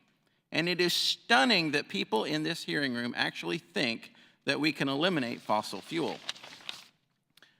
Do you know that everything made from plastics comes from fossil fuels in the petrochemical industry? Do you drink water from a plastic bottle? Do you get hand sanitizer from a plastic bottle? Do you have a laptop computer, a television? How about the glasses that you wear? Or even the easel back there that's holding that sign has plastic on it. How about the insulation on electrical wire? Electrical wire, of which you could not build an electric vehicle without insulation on electric wire, and that comes from hydrocarbons. All of it comes from hydrocarbons. So moving away from plastics made from hydrocarbons is clearly a recipe for disaster. But if we're going to move away from it, what are we moving toward? What is the substitute? There is not one. Not only are Democrats out of touch, but they are clearly deflecting our attention from the fact that neither the Democrats in Congress or the Biden administration have a plan to address the energy crisis. One day, President Biden commits to cutting gas pollution in half by 2030, and the next, President Biden attacks the domestic companies for not producing enough energy. Over the 4th of July weekend this past summer, President Biden stooped so low as to demand that gas stations abide by his will, asking small businesses to cut prices across the country as the solution to his failed anti-oil and gas policies. I would like to ask unanimous consent to submit for the record this article that was published by the National Review on July 6, 2022. Without objection, so ordered. Thank you. Biden's shameful gas station attack. Mr. Schellenberger, as you know, Plant Vogtle reactors 3 and 4 in Georgia are the only 2 nuclear power reactors to be built in decades in America. And my Georgia constituents will benefit from it every day with inexpensive and clean energy. And by the way, thank you for your testimony concerning energy density, as it was very enlightening to see where actually the energy of each particular product rests on the ladder of energy density. I hope every person in this hearing room really takes that to heart. So what role do you think nuclear energy should play in meeting America's current and, more importantly, future energy needs? Thank you for the question, sir. I mean, nuclear is the queen of power of all sources of electricity. It's the most environmentally sound, it's the most secure, and of course, it's always been a huge priority for every presidential administration in the United States because it is a dual-use technology. It always has been. It's a serious issue. We need to significantly expand. We need a green nuclear deal, not a renewables expansion that would increase our dependence on China. We need to reduce our dependence. Nuclear is the key to that. My concern, sir, is that we're losing the valuable intellectual property and skills that were developed among welders and pipe fitters and other workers to build the Vogtle plants. We need industrial security in the United States. That's what Russia's invasion of Ukraine shows. And that means that we need a plan to build out nuclear, take it from its today 19% to 50% of electricity between now and 2050. We've always had a national champions model. The right model is 2 major nuclear plant building firms. We might have one partnership with the Japanese, French, or Koreans, but we need to expand nuclear power. It's a national security imperative at this point, sir. Well, thank you. I certainly agree with you in that, and it's a shame that we have only seen 2 nuclear plants in the last 40 to 50 years come online. I think we need more too. Thank you for that, and with that, I yield back. Thank you. The gentlewoman from Florida, Ms. Wasserman Schultz, is recognized for 5 minutes. Thank you, Madam Chair. The future costs and effects of climate change are something that weighs heavily on both my mind and the minds of so many Americans. But climate change is already costing taxpayers billions of dollars from extreme weather events. If fossil fuel companies are left unchecked, the price tag will be astronomical. This problem is so apparent that even the Trump administration admitted that failing to combat climate change could cost the United States more than 10% of its GDP each year. Now, we've just heard the stories of some of the victims and survivors of climate-related disasters earlier today. Last year, the United States faced 20 separate billion-dollar weather and climate disasters. In 2020, we faced $22 billion climate-fueled disasters. In my home state of Florida, sunny day flooding, storm surge, king tides, saltwater intrusions, they all push our infrastructure to the limit. This water intrusion exacerbated by climate change is a daily reality for Floridians. According to NOAA, the National Oceanic and Atmospheric Administration, climate and weather disasters have cost us $1 trillion over the last 6 years. We've been fortunate so far this hurricane season, but the 2020 and 2021 seasons were some of the worst in recorded history. Dangerous storms like we've seen decimate communities in Florida, in Texas, and Louisiana, and they're becoming more frequent and more intense. Ms. Salter, are the costs of climate disasters expected to grow this year? And if so, what do you think is causing the increase? The costs of climate inaction are growing, and they will continue to grow as we let the fossil fuel industry go unchecked. And really, the devastating irony is that while the fossil fuel industry stands to lose profits from climate action, the rest of us have so much to gain. A recent study from Deloitte found that inaction on climate change could cost the world's economy $178 trillion by 2070. But if global leaders were to act, we could look at gains of $43 trillion by 2070. Thank you. In fact, as of July 11th of this year, NOAA estimated that we've experienced over $200 billion in disaster costs this year alone. Since then, flooding knocked out Jackson, Mississippi's water supply, record heat has scorched Utah, the Colorado River has dried up, and California is fighting multiple unprecedented climate crises. Simply put, it's an economic imperative that we move off of fossil fuels. In addition to costs to individuals and taxpayers, our continued dependence on fossil fuels hurts workers. And I'd like to address the myth perpetuated by big oil and my Republican colleagues that the fossil fuel industry provides, quote, good, stable jobs. In reality, the fossil fuel industry has abandoned workers. After fossil fuel companies received billions of dollars in tax breaks and COVID relief bills, they laid off tens of thousands of workers. So Dr. Cha, have fossil fuel companies made a concerted effort to rehire those workers? They have not. They have not. The fossil fuel workforce has not rebounded to the size that it was before the pandemic, and wages are not matched to what they were before the pandemic. And Dr. Cha, you testified on, quote, equity washing, where companies are messaging concern for communities of color and workers in energy transition while engaging in activities that actively harm these same interests. How else has big oil's equity washing concealed how it harms workers? I mean, the first issue is that they claim to be concerned about climate change, but they have no intention of moving away from fossil fuels. So the fundamental to a just transition is a transition, and yet we see these fossil fuel companies continue to expand their operations, and part of the reason why they have such high profits is that they are not paying their workers what they deserve to be paid. And how can we make sure that the historic investments in the Inflation Reduction Act usher in a true and just transition for workers? You know, I'm really tired of the, flapping of lips on environmental justice from some of these companies, and, companies that supposedly want to help neighborhoods actually get through a transition, but then they turn around and economically devastate these communities, either through not paying them what they should be, or continuing to expand, not contract, their fossil fuel investment. So how can we make sure that those historic investments are actually going to result in a just transition for workers? I think that there's much more that can be done, but I think that the fundamental point is that we are investing in a clean energy transition. And I think it's important also to point out that, there's a lot of talk about fossil fuel companies, but the reason why they were able to expand their productions in the first place was because of government investments and subsidies and research. So the fact that we are investing in the clean energy transition is the same as what we did to grow the fossil fuel industry. And in that way, as we can transition away from fossil fuels, it is the best way to protect workers.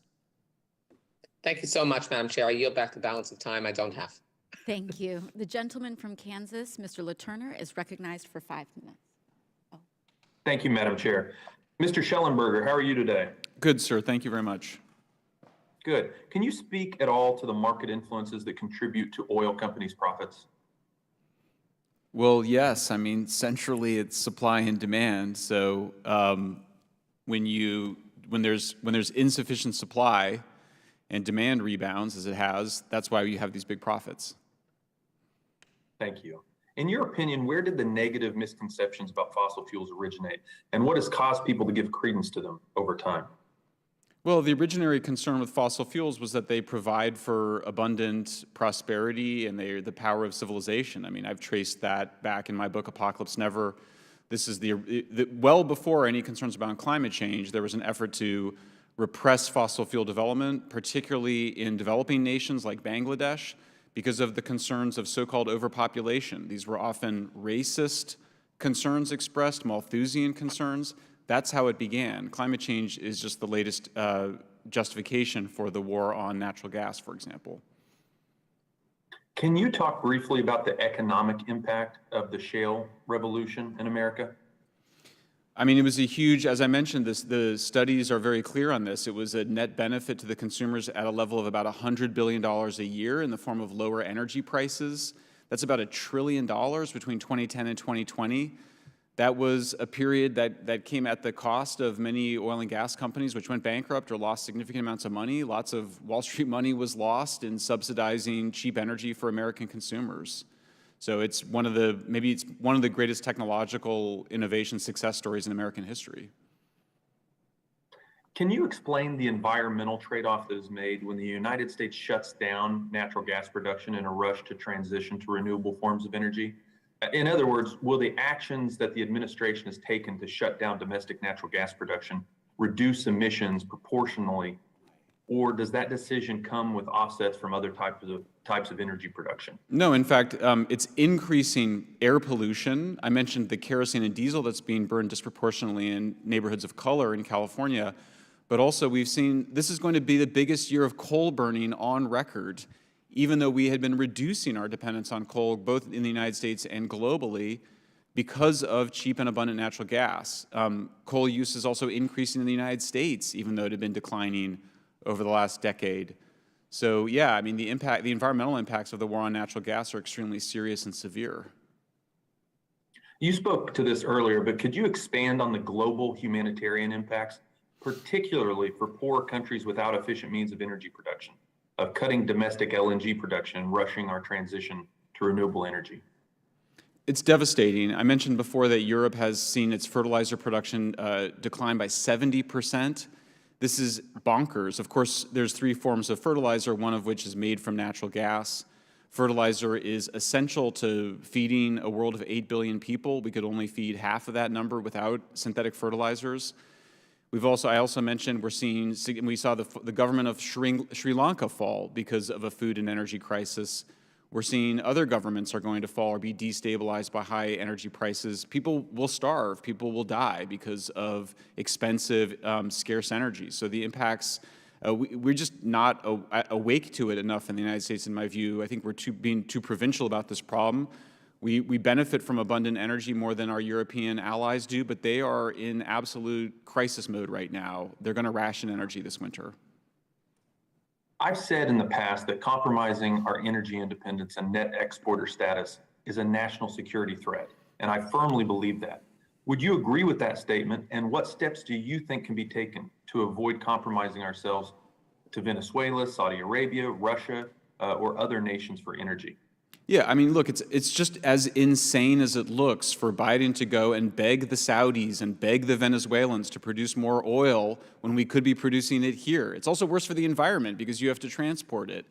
So that's a huge problem. The other issue is we need to repatriate solar panel production to the United States before expanding it. We should not be importing any solar panels from China. This is a fundamental, categorical, moral imperative to stop importing solar panels from people that are making them from effectively slave labor. We say we're concerned around Muslim rights, not showing it by importing solar panels. And much of the Inflation Reduction Act's expansion of renewables depends on Chinese solar. So this is a dangerous game that we're playing. These industries need to be repatriated. But I think longer term, we need a vision of gas and nuclear and hydrogen. These are domestic fuels that we can produce in abundance and helping to achieve both energy security, prosperity, and radical decarbonization. I wish I had more time. You've been an excellent witness. I yield back, Madam Chair. Thank you, Congressman. The gentleman from Georgia, Mr. Johnson, is recognized for 5 minutes. Thank you. I like listening to the MAGA Republicans, the witnesses speak about things that need to be done that Democrats just did in the Inflation Reduction Act. In mid-June, the national average gas price was about $5, nearly double the price for the same time last year. And as a result, big oil made record profits while Americans got squeezed and soaked. You know, Americans are getting tired of the situation where no matter what happens, the rich get richer and the poor get poorer and the middle class get squeezed. And with their billions of dollars in profits, do you think big oil executives will be the ones battered by the hurricanes? No, they'll just pay more for sand on their private beaches, or they'll sell their beach homes and go to someplace less battered. Does anyone think these executives face the same asthma and cancer rates as the Black and brown communities which breathe the toxic air caused by the products that they sell? No. Big oil companies will enjoy record profits, and big oil executives will enjoy record profits as Black and brown and low-income communities disproportionately experience disproportionate sickness and death due to their greed. But if you check any big oil company's website, you'll get a different narrative. These companies tout major pledges to reduce emissions, and these pledges are false misinformation because the truth is that big oil companies are doing virtually nothing to help with this crisis that they greatly contribute to because they are perfectly happy with the status quo. Recently, Congress acted and passed the Inflation Reduction Act without a single extremist MAGA Republican vote that would move the nation towards decreasing our reliance on fossil fuels. Big oil can do what other responsible companies are doing, and that is leverage the tax credits and other investments in the IRA, along with their gratuitous profits, to build clean energy infrastructure in this country.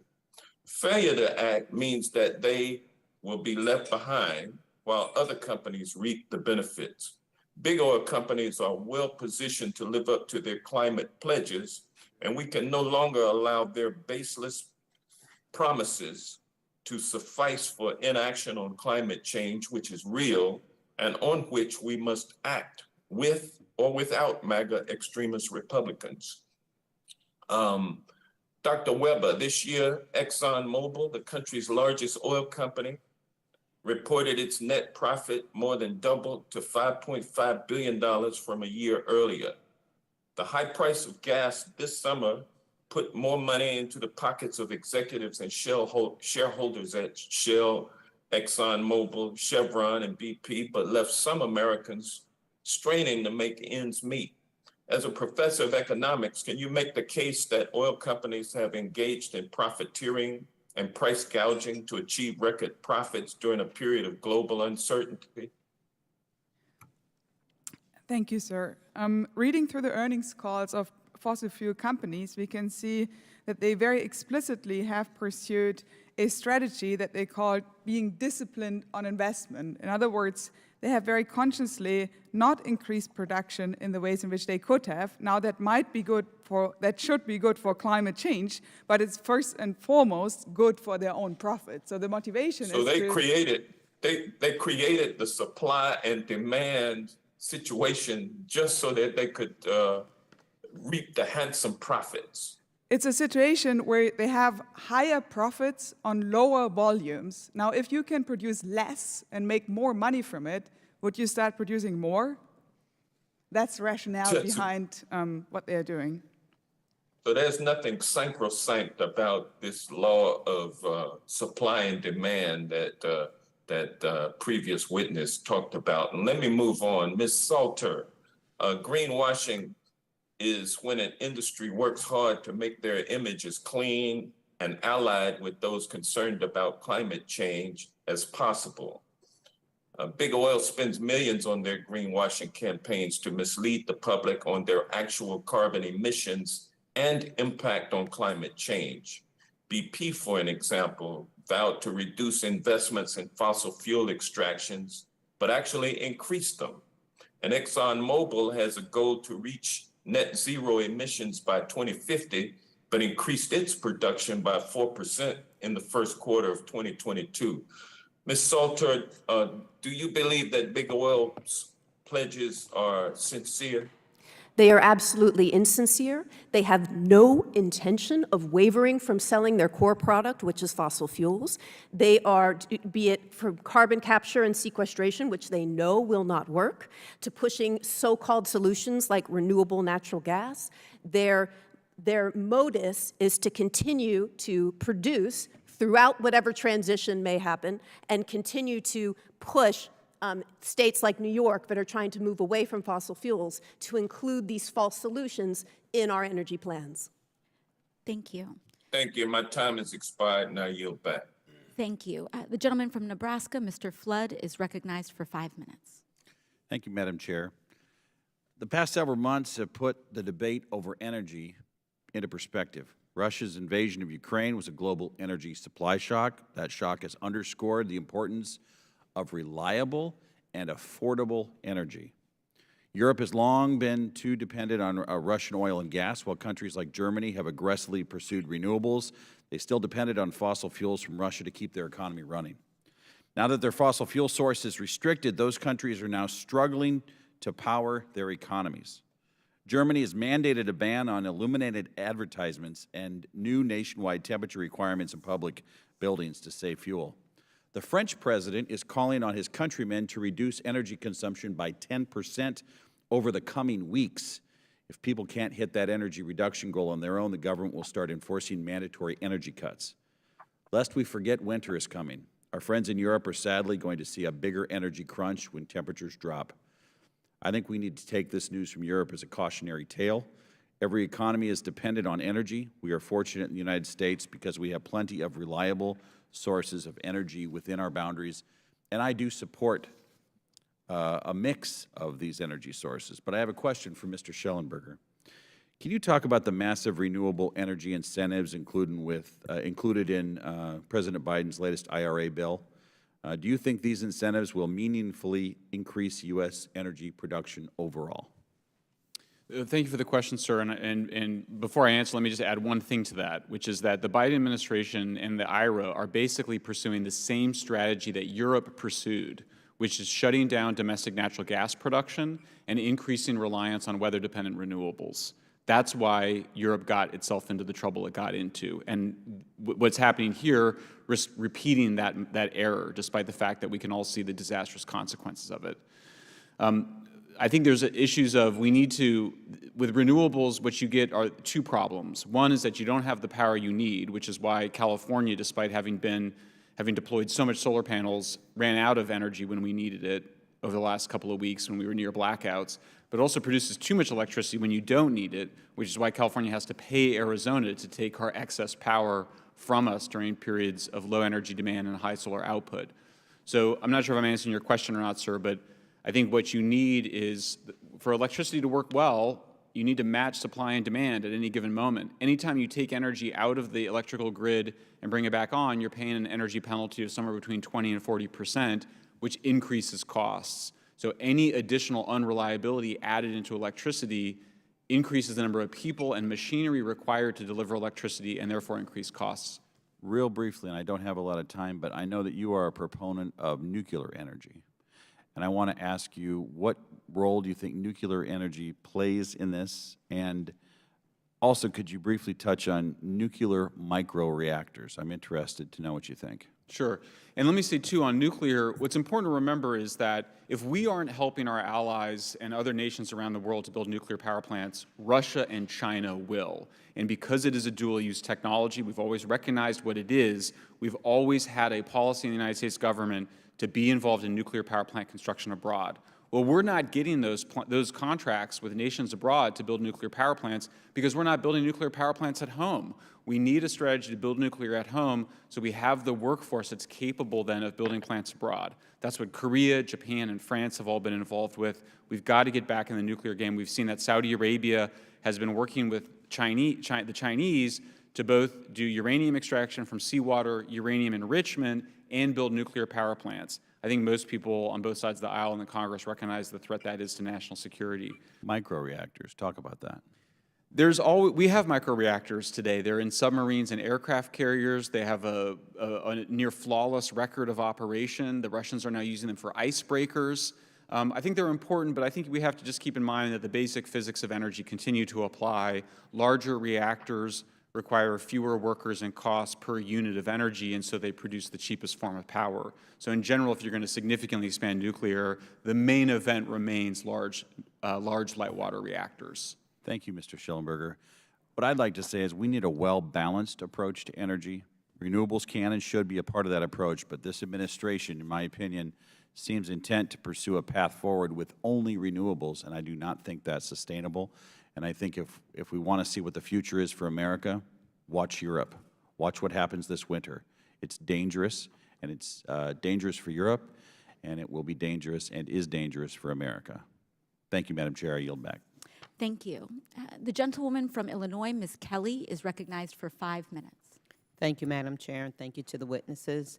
Most scientists agree that renewable energy is the only path to quickly addressing climate change and energy independence at the same time. We must face the facts. If we go to big oil every time there's an energy crisis, it will keep giving us self-serving and costly solutions. Big oil is ill-equipped to address energy crisis, but well-equipped to exploit them. As long as Russia supplies a substantial amount of oil and gas on the global market, Putin will have control over us.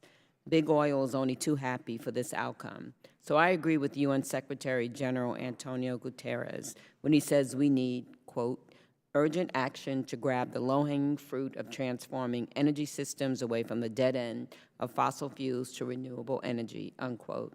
Renewable energy technologies provide an enormous opportunity That's why the recently passed Inflation Reduction Act, or IRA, invests hundreds of billions of dollars in domestic clean energy. Professor Cha, will the IRA help the United States become energy independent? Absolutely. The best way for us to become energy independent is to transition to clean energy, and the IRA is a significant down payment on that transition. By investing in clean, renewable energy produced here with prevailing wages, we are becoming energy independent for the long haul. We will create union jobs at home, become global technology leaders, and insulate ourselves from global energy shocks and disruptions. Dr. Weber, is there a lesson we can learn here from China's reindustrialization that we can apply in our own renewable energy investments? Absolutely. So China tried to do a policy of development of shutting its economy out of the world economy before the late 1970s and was not successful with this economically.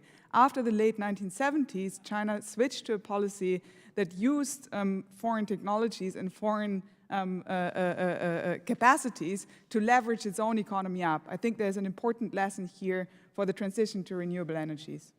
And how does fossil fuel dependence help our global adversaries? I think that fossil fuel dependence makes the American economy less stable and more volatile because oil prices are structurally volatile. This is an insight that we know since the famous economists of Wesley Mitchell in the early 20th century. So in that sense, it makes the American economy less stable and more volatile and undermines its position. Thank you. It is clear with the IRA, the United States is ready to chart its own course to assert global leadership, benefit American families, and transition to reliable, clean energy. This will set up the American economy for a strong and bright future. I am particularly proud that the IRA includes this committee's language on cross-cutting environmental, economic, labor, and equity standards in the oversight and implementation of the bill at the Office of Management and Budget and the Government Accountability Office. I look forward to working with these two agencies to apply these standards so that plentiful renewable energy will benefit those hit hardest by climate change, pollution, and high prices. And with that, Madam Chair, I yield back. Thank you to the witnesses. Thank you. The gentleman from Texas, Mr. Sessions, is recognized for 5 minutes. Thank you very much. I want to thank the panel for sitting down for a long period of time to engage this committee. And Madam, thank you. I see whether you've reset the clock. Thank you.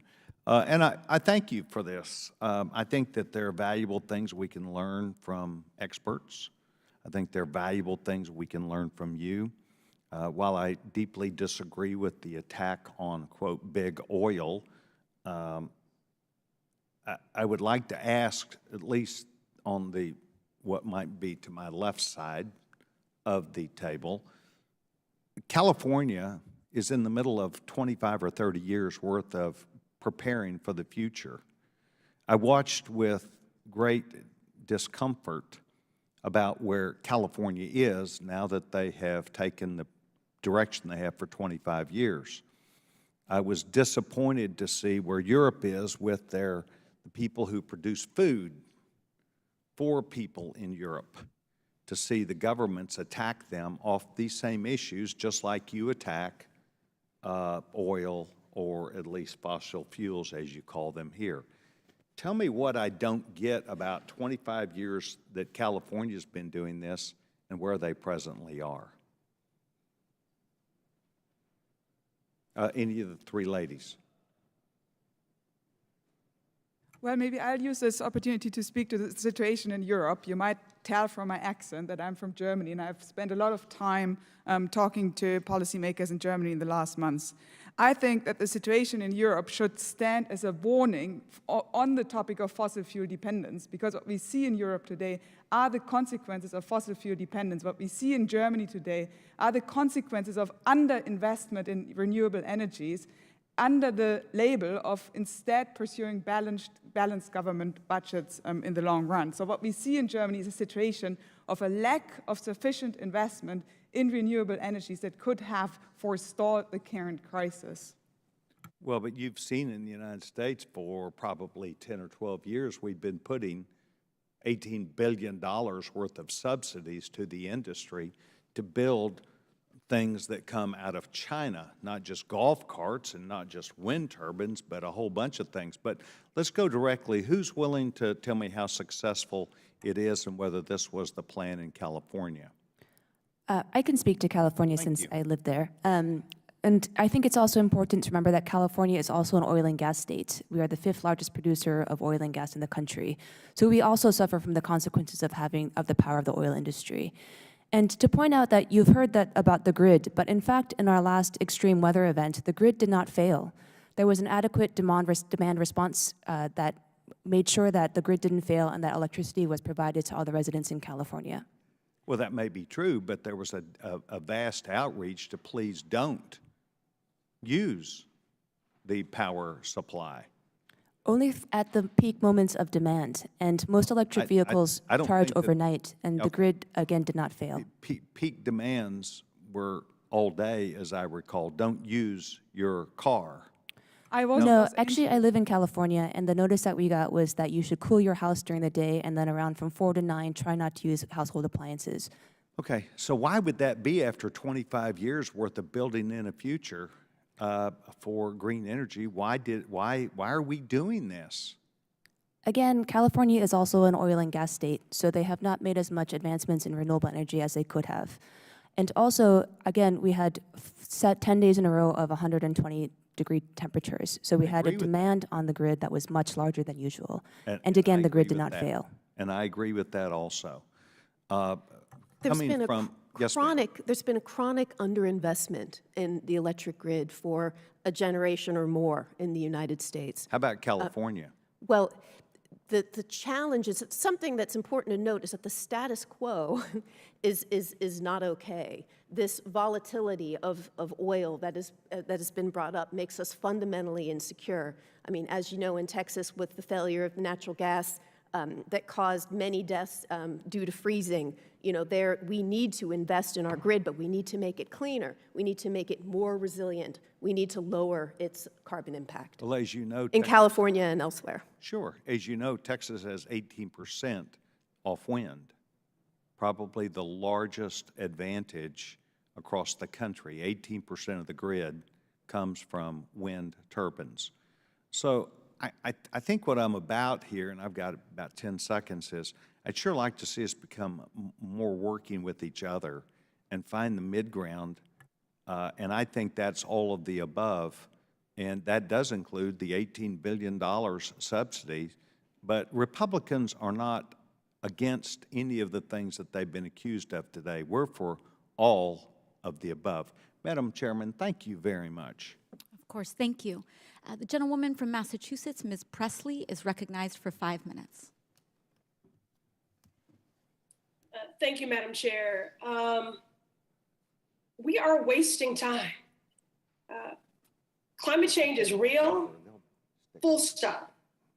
And while we do still have colleagues that choose deflection and distraction and denial in the face of reality, Congress has got to confront the climate crisis head on. I certainly didn't run for office to speak to all the things that we can't or won't do. I'm here to change and save lives, and we must. This is a threat to our planet, to all lives, and with every minute that passes, the planet is getting sicker, and so to our people, especially in frontline communities like the ones that I represent. If we do nothing, economists have estimated that the catastrophic consequences of global warming will cost our economy $178 trillion from 2021 to 2070. That's trillion with a T, 178. But the truth is that it will cost us our planet. It's the only Earth we have, so we have to act with urgency to protect it, and that includes ending the harms of fossil fuels. Our continued reliance on fossil fuels is bad for the planet, bad for the economy, and it is bad for working class folks who need stable and healthy jobs to provide for their families. So Dr. Weber, again, I represent the Massachusetts 7th Congressional District, one of those frontline communities. Could you just speak to the reliance on fossil fuels and how that is affecting low-income households? I think it bears repeating for the record. Yeah, so low-income households are clearly the ones that are hit hardest by the energy price explosion. They are the ones that have least means to weatherize their homes. Black and brown community face, on top of this, segregation, discrimination in the housing market, which means that they typically end up living in homes that are less well insulated or less energy efficient. These also tend to be the communities that are spending very large shares of their income on food, housing, and fuel, which means that if prices go up for these three items, as they have been, and food, by the way, is in some sense linked to energy, this is an enormous burden on these households, a burden that they can barely carry, and that is pushing millions of households in these communities over the tipping point into energy insecurity, or for those that were already energy insecure before the crisis, into straight out poverty. Thank you, Doctor. And globally, certainly there is recognition that we must stop relying on fossil fuels. That's why I've partnered with Congressman Jones and Congresswoman Tlaib to introduce the Fossil Free Finance Act. Now, this is legislation that would require the Federal Reserve to mandate that major banks and other financial institutions reduce and stop the financing of projects and activities that emit greenhouse gas emissions and contribute to climate change. So instead of bankrolling fossil fuels, we must invest in renewable energy and clean energy that offer job opportunities with significant future growth, just like the investments made in the Inflation Reduction Act as an example. The law the Democrats passed that will create 9 million jobs. Renewable energy has become cheaper than fossil fuels. Dr. Weber, how do investments in renewable energy lower energy prices for working families? So already now, renewable energies are cheaper than fossil fuel energy. So if we were to rely more on sources of renewable energy, that would actually lower the bill for ordinary Americans in terms of the cost that they have to pay. While I think it's important that you bring up the point of responsible investing, the trouble with these profit numbers that we have seen here is that they make initiatives to funnel financial flows out of fossil fuel industries even more hard than they already were before these profit explosions. Thank you. And Dr. Tra, how will a just transition away from fossil fuels and towards renewable energy improve our economy and create jobs? I think the most important point is that, again, the renewable energy the renewable energy economy still has to be built. So the potential for jobs is tremendous. Ensuring that there are good jobs, that there are union jobs, that makes our economy stronger, is because unions have built the middle class. So the more that we can increase union jobs in renewable energy, the stronger our economy will become. Thank you. You know, I met with some young people recently and asked them about their aspirations, and they were quite fatalistic in saying that they're afraid to have dreams because they're not confident that they will even have a planet. We need to legislate as if lives depend on it, because they do. Thank you. Thank you. The gentlewoman from Ohio, Ms. Brown, is now recognized for questioning. Thank you, Madam Chair. I want to thank Chairwoman Maloney for holding this hearing today, and thank you to all the witnesses for joining today. The climate change is fueling extreme weather events, which can have devastating effects on urban communities like mine. I want to thank Ms. Sanchez for sharing her story of the impact the climate crisis is already having in urban communities, highlighting an important but often forgotten perspective. Like Ms. Sanchez's community, we are already seeing heavier rainfalls, which strain our aging sewer system in Ohio's 11th congressional district. An increase in lake effect snow due to a warmer Lake Erie is causing more sporadic, but also heavier snow, which can shut down our cities. And extreme heat, which is climate's #1 killer in this country, continues unabated, particularly in the poorest neighborhoods with the least canopy. Dr. Cha, how is the climate crisis leading to extreme weather events in urban environments like Ohio's 11th congressional district, where I represent, especially given that we are situated along Lake Erie? I think, we also often think of flooding as only affecting coastal communities, but in fact, flooding will affect communities wherever they're close to water, such as your community. And also, if we think about the urban heat effect, cities tend to be warmer because of a variety of factors, but that will become even worse as the climate crisis intensifies and we see heating increase. Thank you. Ms. Salter, I want to ask you, how does the climate crisis contribute to the rising costs of everyday life in an urban setting? Everything about the climate crisis makes it harder for those who are poor and least resilient to live a daily life. In New York, we've taken a look at, New York is the genesis of the Federal Justice 40, and we've looked at indicators of what causes climate vulnerability and who is experiencing environmental burden. And we have done a detailed analysis, and we've looked at things like access to health care, race, and income. And what we see are that these indicators, overlap.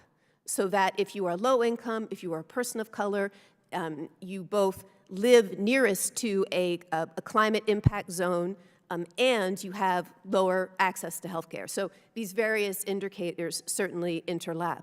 But also I want to say that there is an opportunity here to make things better. If we move away from fossil fuels, that the evidence shows that communities can become healthier.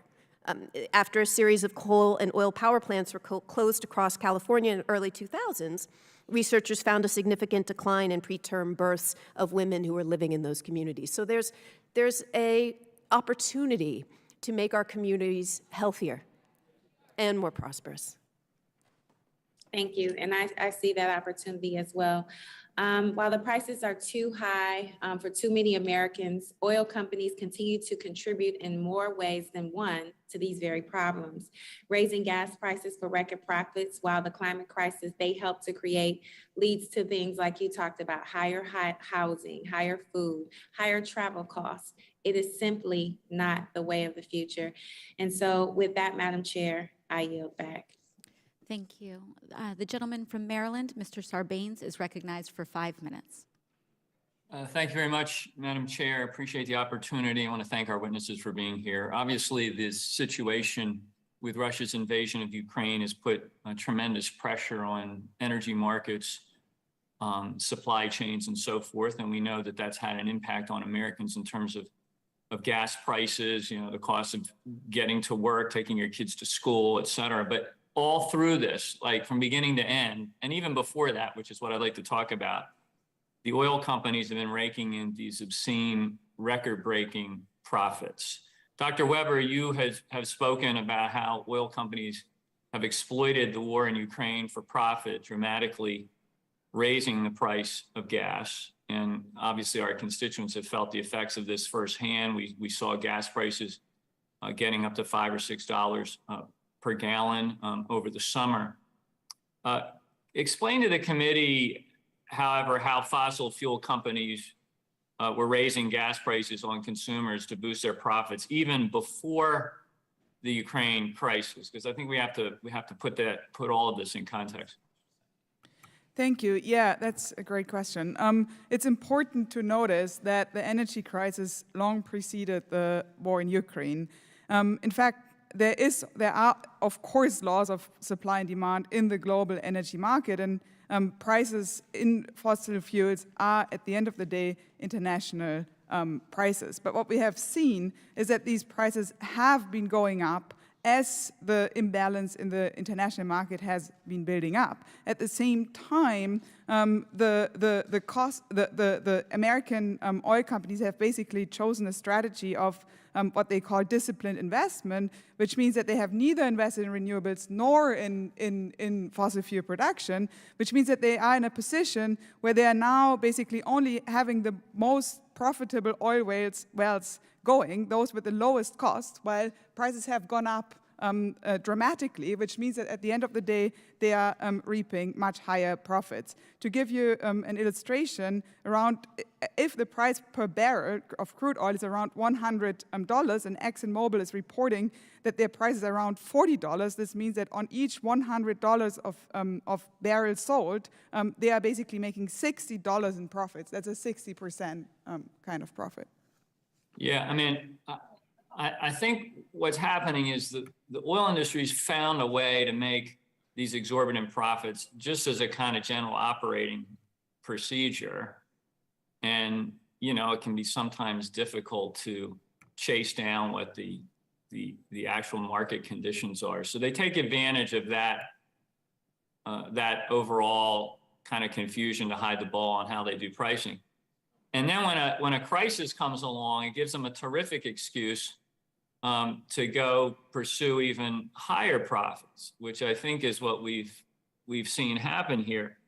The profits in this second fiscal quarter are really mind-boggling. Exxon, as we've heard, made a profit of nearly $18 billion, its highest quarterly profit ever. And if you combine that with what it did in the first quarter, it's made over $23 billion in profits so far this year. I mean, it's unbelievable. Chevron made a profit of almost $18 billion in the first 6 months of 2022. BP, $15.5 billion. Shell, $20 billion in profit by just the end of the second quarter of the year. I mean, you got to be kidding me.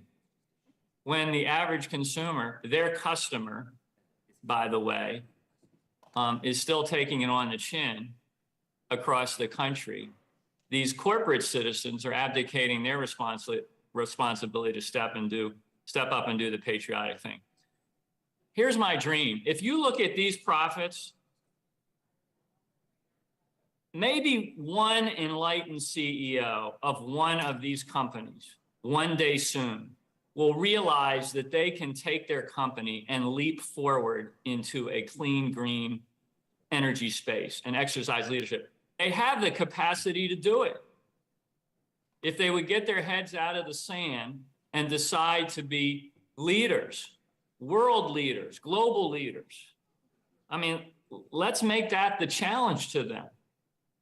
Take your fossil fuel companies and turn them into clean energy companies.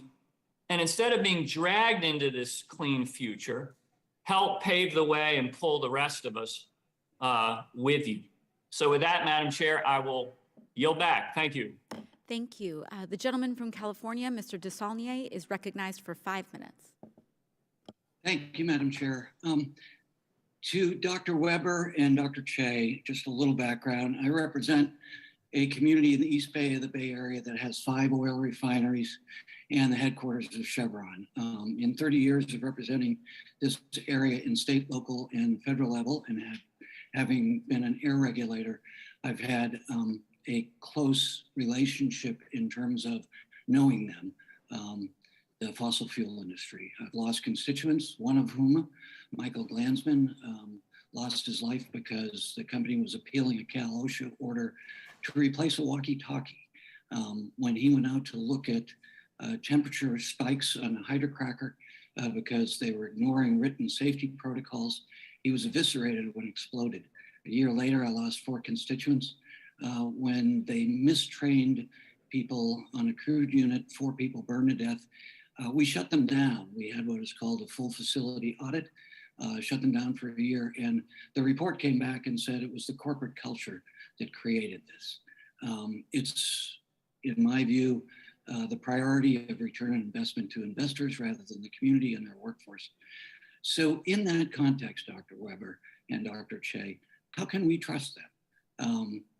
And secondarily, given the dynamics, it seems to me that they have assets, whether it's Putin or American oil companies, that are changing dramatically with the movement, particularly in China and places like California and the EU, to renewables and alternative fuels.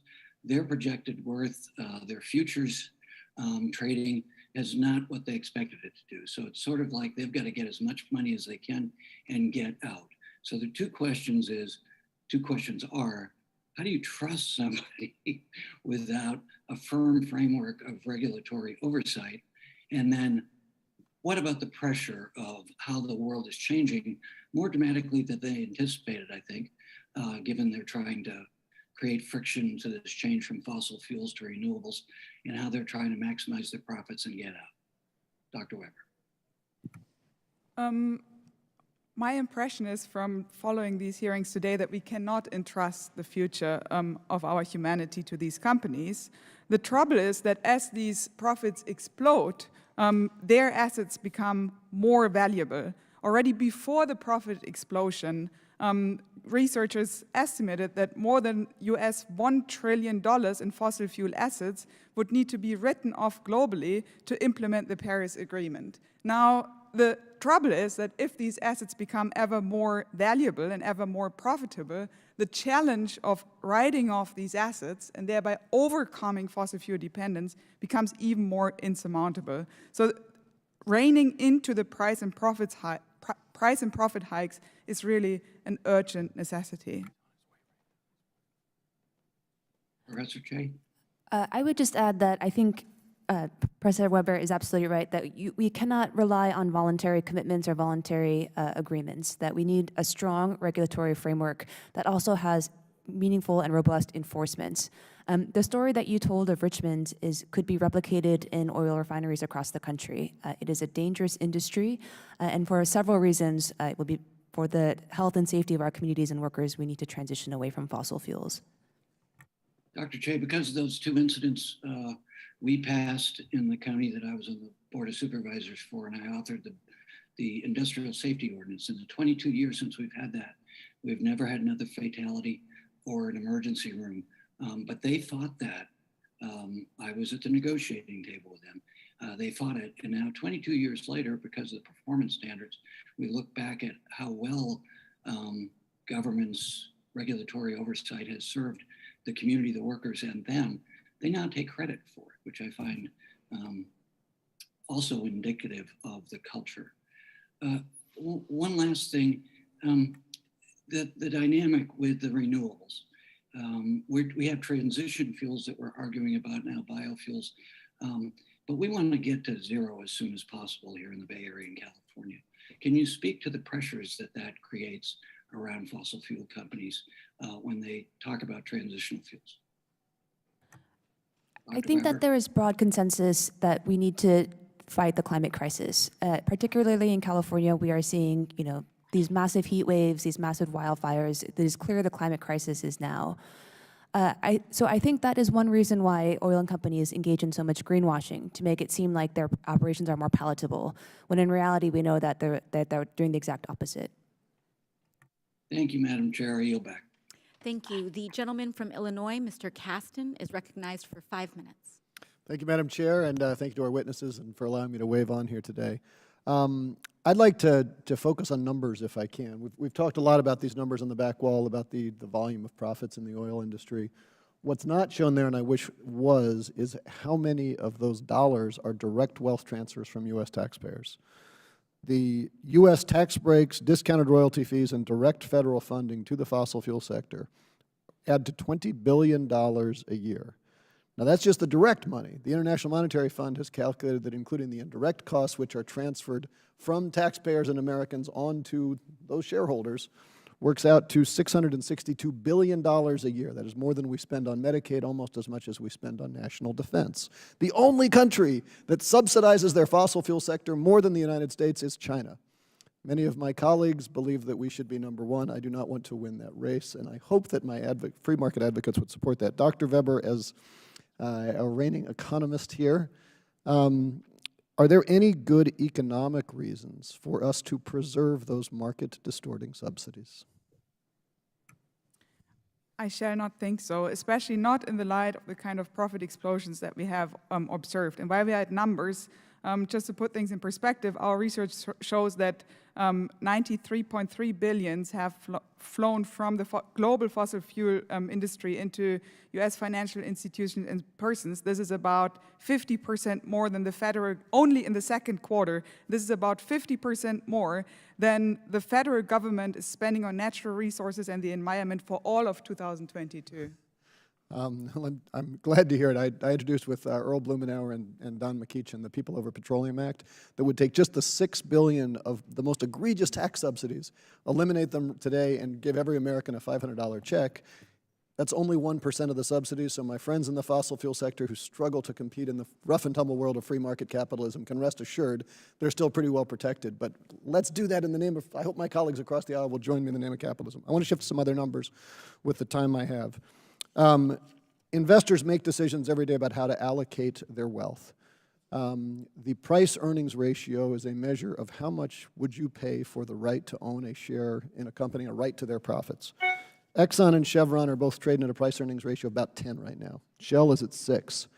NextEra, leading renewable energy developer, is trading at 68. First Solar, 75. Tesla is trading at 100. I would submit to you that a part of the reason why the fossil industry is not investing in wells is because capital markets do not trust them with their money. They do not want liquidity, they want to strip cash. In spite of that, many of my colleagues across the aisle are suggesting that when capital markets are saying, I want to move my capital to more productive assets that are cleaner, that are cheaper, where people are investing in the future, my colleagues across the aisle are saying, you know what we should do? We should block those companies from divesting out of fossil fuels. Dr. Weber, I would ask you again, are there any principles of efficient market theories that would suggest that the best mode of government in this time is to block capital markets from moving to more productive investments? I shall not think so. And while we are at economic theory, Malthus has been invoked several times during this hearing. Obviously, Malthus had a great debate with David Ricardo, the liberal economist, founder of liberal economics in the 19th century. Ricardo was worried that landlords would eventually suck out so much resources of the economy that the British economy would grind to a halt. I think that the fossil fuel industries today are increasingly taking on a similar kind of economic function as landlords did in the 19th century Britain. Last question for you. Can you think of any good reason why an industry that is receiving $600 billion a year of subsidies and is struggling to attract capital, that the best policy solution would be to throw them more subsidies? I shall not think so. We also have to keep in mind that in addition to the direct subsidies, the exploding fossil fuel prices also hurt the budgets of federal and state governments, which are the second most important users of petroleum and coal products after the petroleum and coal products industry itself. This means that taxpayers are picking up again the bill for this. Well, thank you very much. I thank you for your thoughtfulness. This has been an excellent panel, and I wish it was not so partisan. Every time I see Mr. Schellenberger, I'm reminded of that quote from Billy Madison, "We are all dumber for having listened to you today, and may God have mercy on your soul." I yield back. Thank you. The gentleman from Louisiana, Mr. Graves, is recognized for 5 minutes. Thank you, Madam Chair. Madam Chair, this hearing today is interesting in that we're talking about record profits of energy companies, and we're watching folks sitting here demonizing those companies. Madam Chair, the Biden administration has projected that global energy demand is going to increase by 50% over the next 28 years, a 50% growth in global energy demand. If we look specifically at developing countries, we're probably looking on the high end, according to the Biden administration, about an 80% increase in natural gas demand. In developed countries, up to a 58% increase in natural gas demand. So that's in the next 28 years. Natural gas, Biden administration projections, and let me say it again, 50% increase in global energy demand. Over the next 28 years alone, we need wind and solar, we need geothermal, wave, nuclear, hydro, and according to the Biden administration and everybody else, we need oil and gas as well. Now, so rather than looking at these very projections and saying, okay, what are we going to do to prepare for that? How are we going to develop an energy strategy that achieves reliability, affordability, cleanliness in terms of emissions reduction, exportable technologies, and a secure supply chain? What we're seeing, rather than preparation for that scenario, is we see the complete opposite. So what's happening, what this shows is the acres of energy, of lands that were produced under the various administrations. It doesn't even go back this far, but if you look at all the data, you would have to go back to the Truman administration to find an administration that has leased fewer acres of land for oil and gas production. You would have to go back to the Truman administration in the 1940s, whenever the technology really didn't even exist. So the data is showing you're going to have a surge in energy demand, yet what they're doing is nothing To put in perspective, Madam Chair, the Carter administration leased 100 times more acres of land, 100 times. So the fascinating thing here, the irony here is that we're beating up on an industry that we caused an imbalance in supply and demand of. And I say we, I really mean the White House. Energy policies of this administration have caused this distortion between supply and demand. You have a surge in demand with cutting off supply.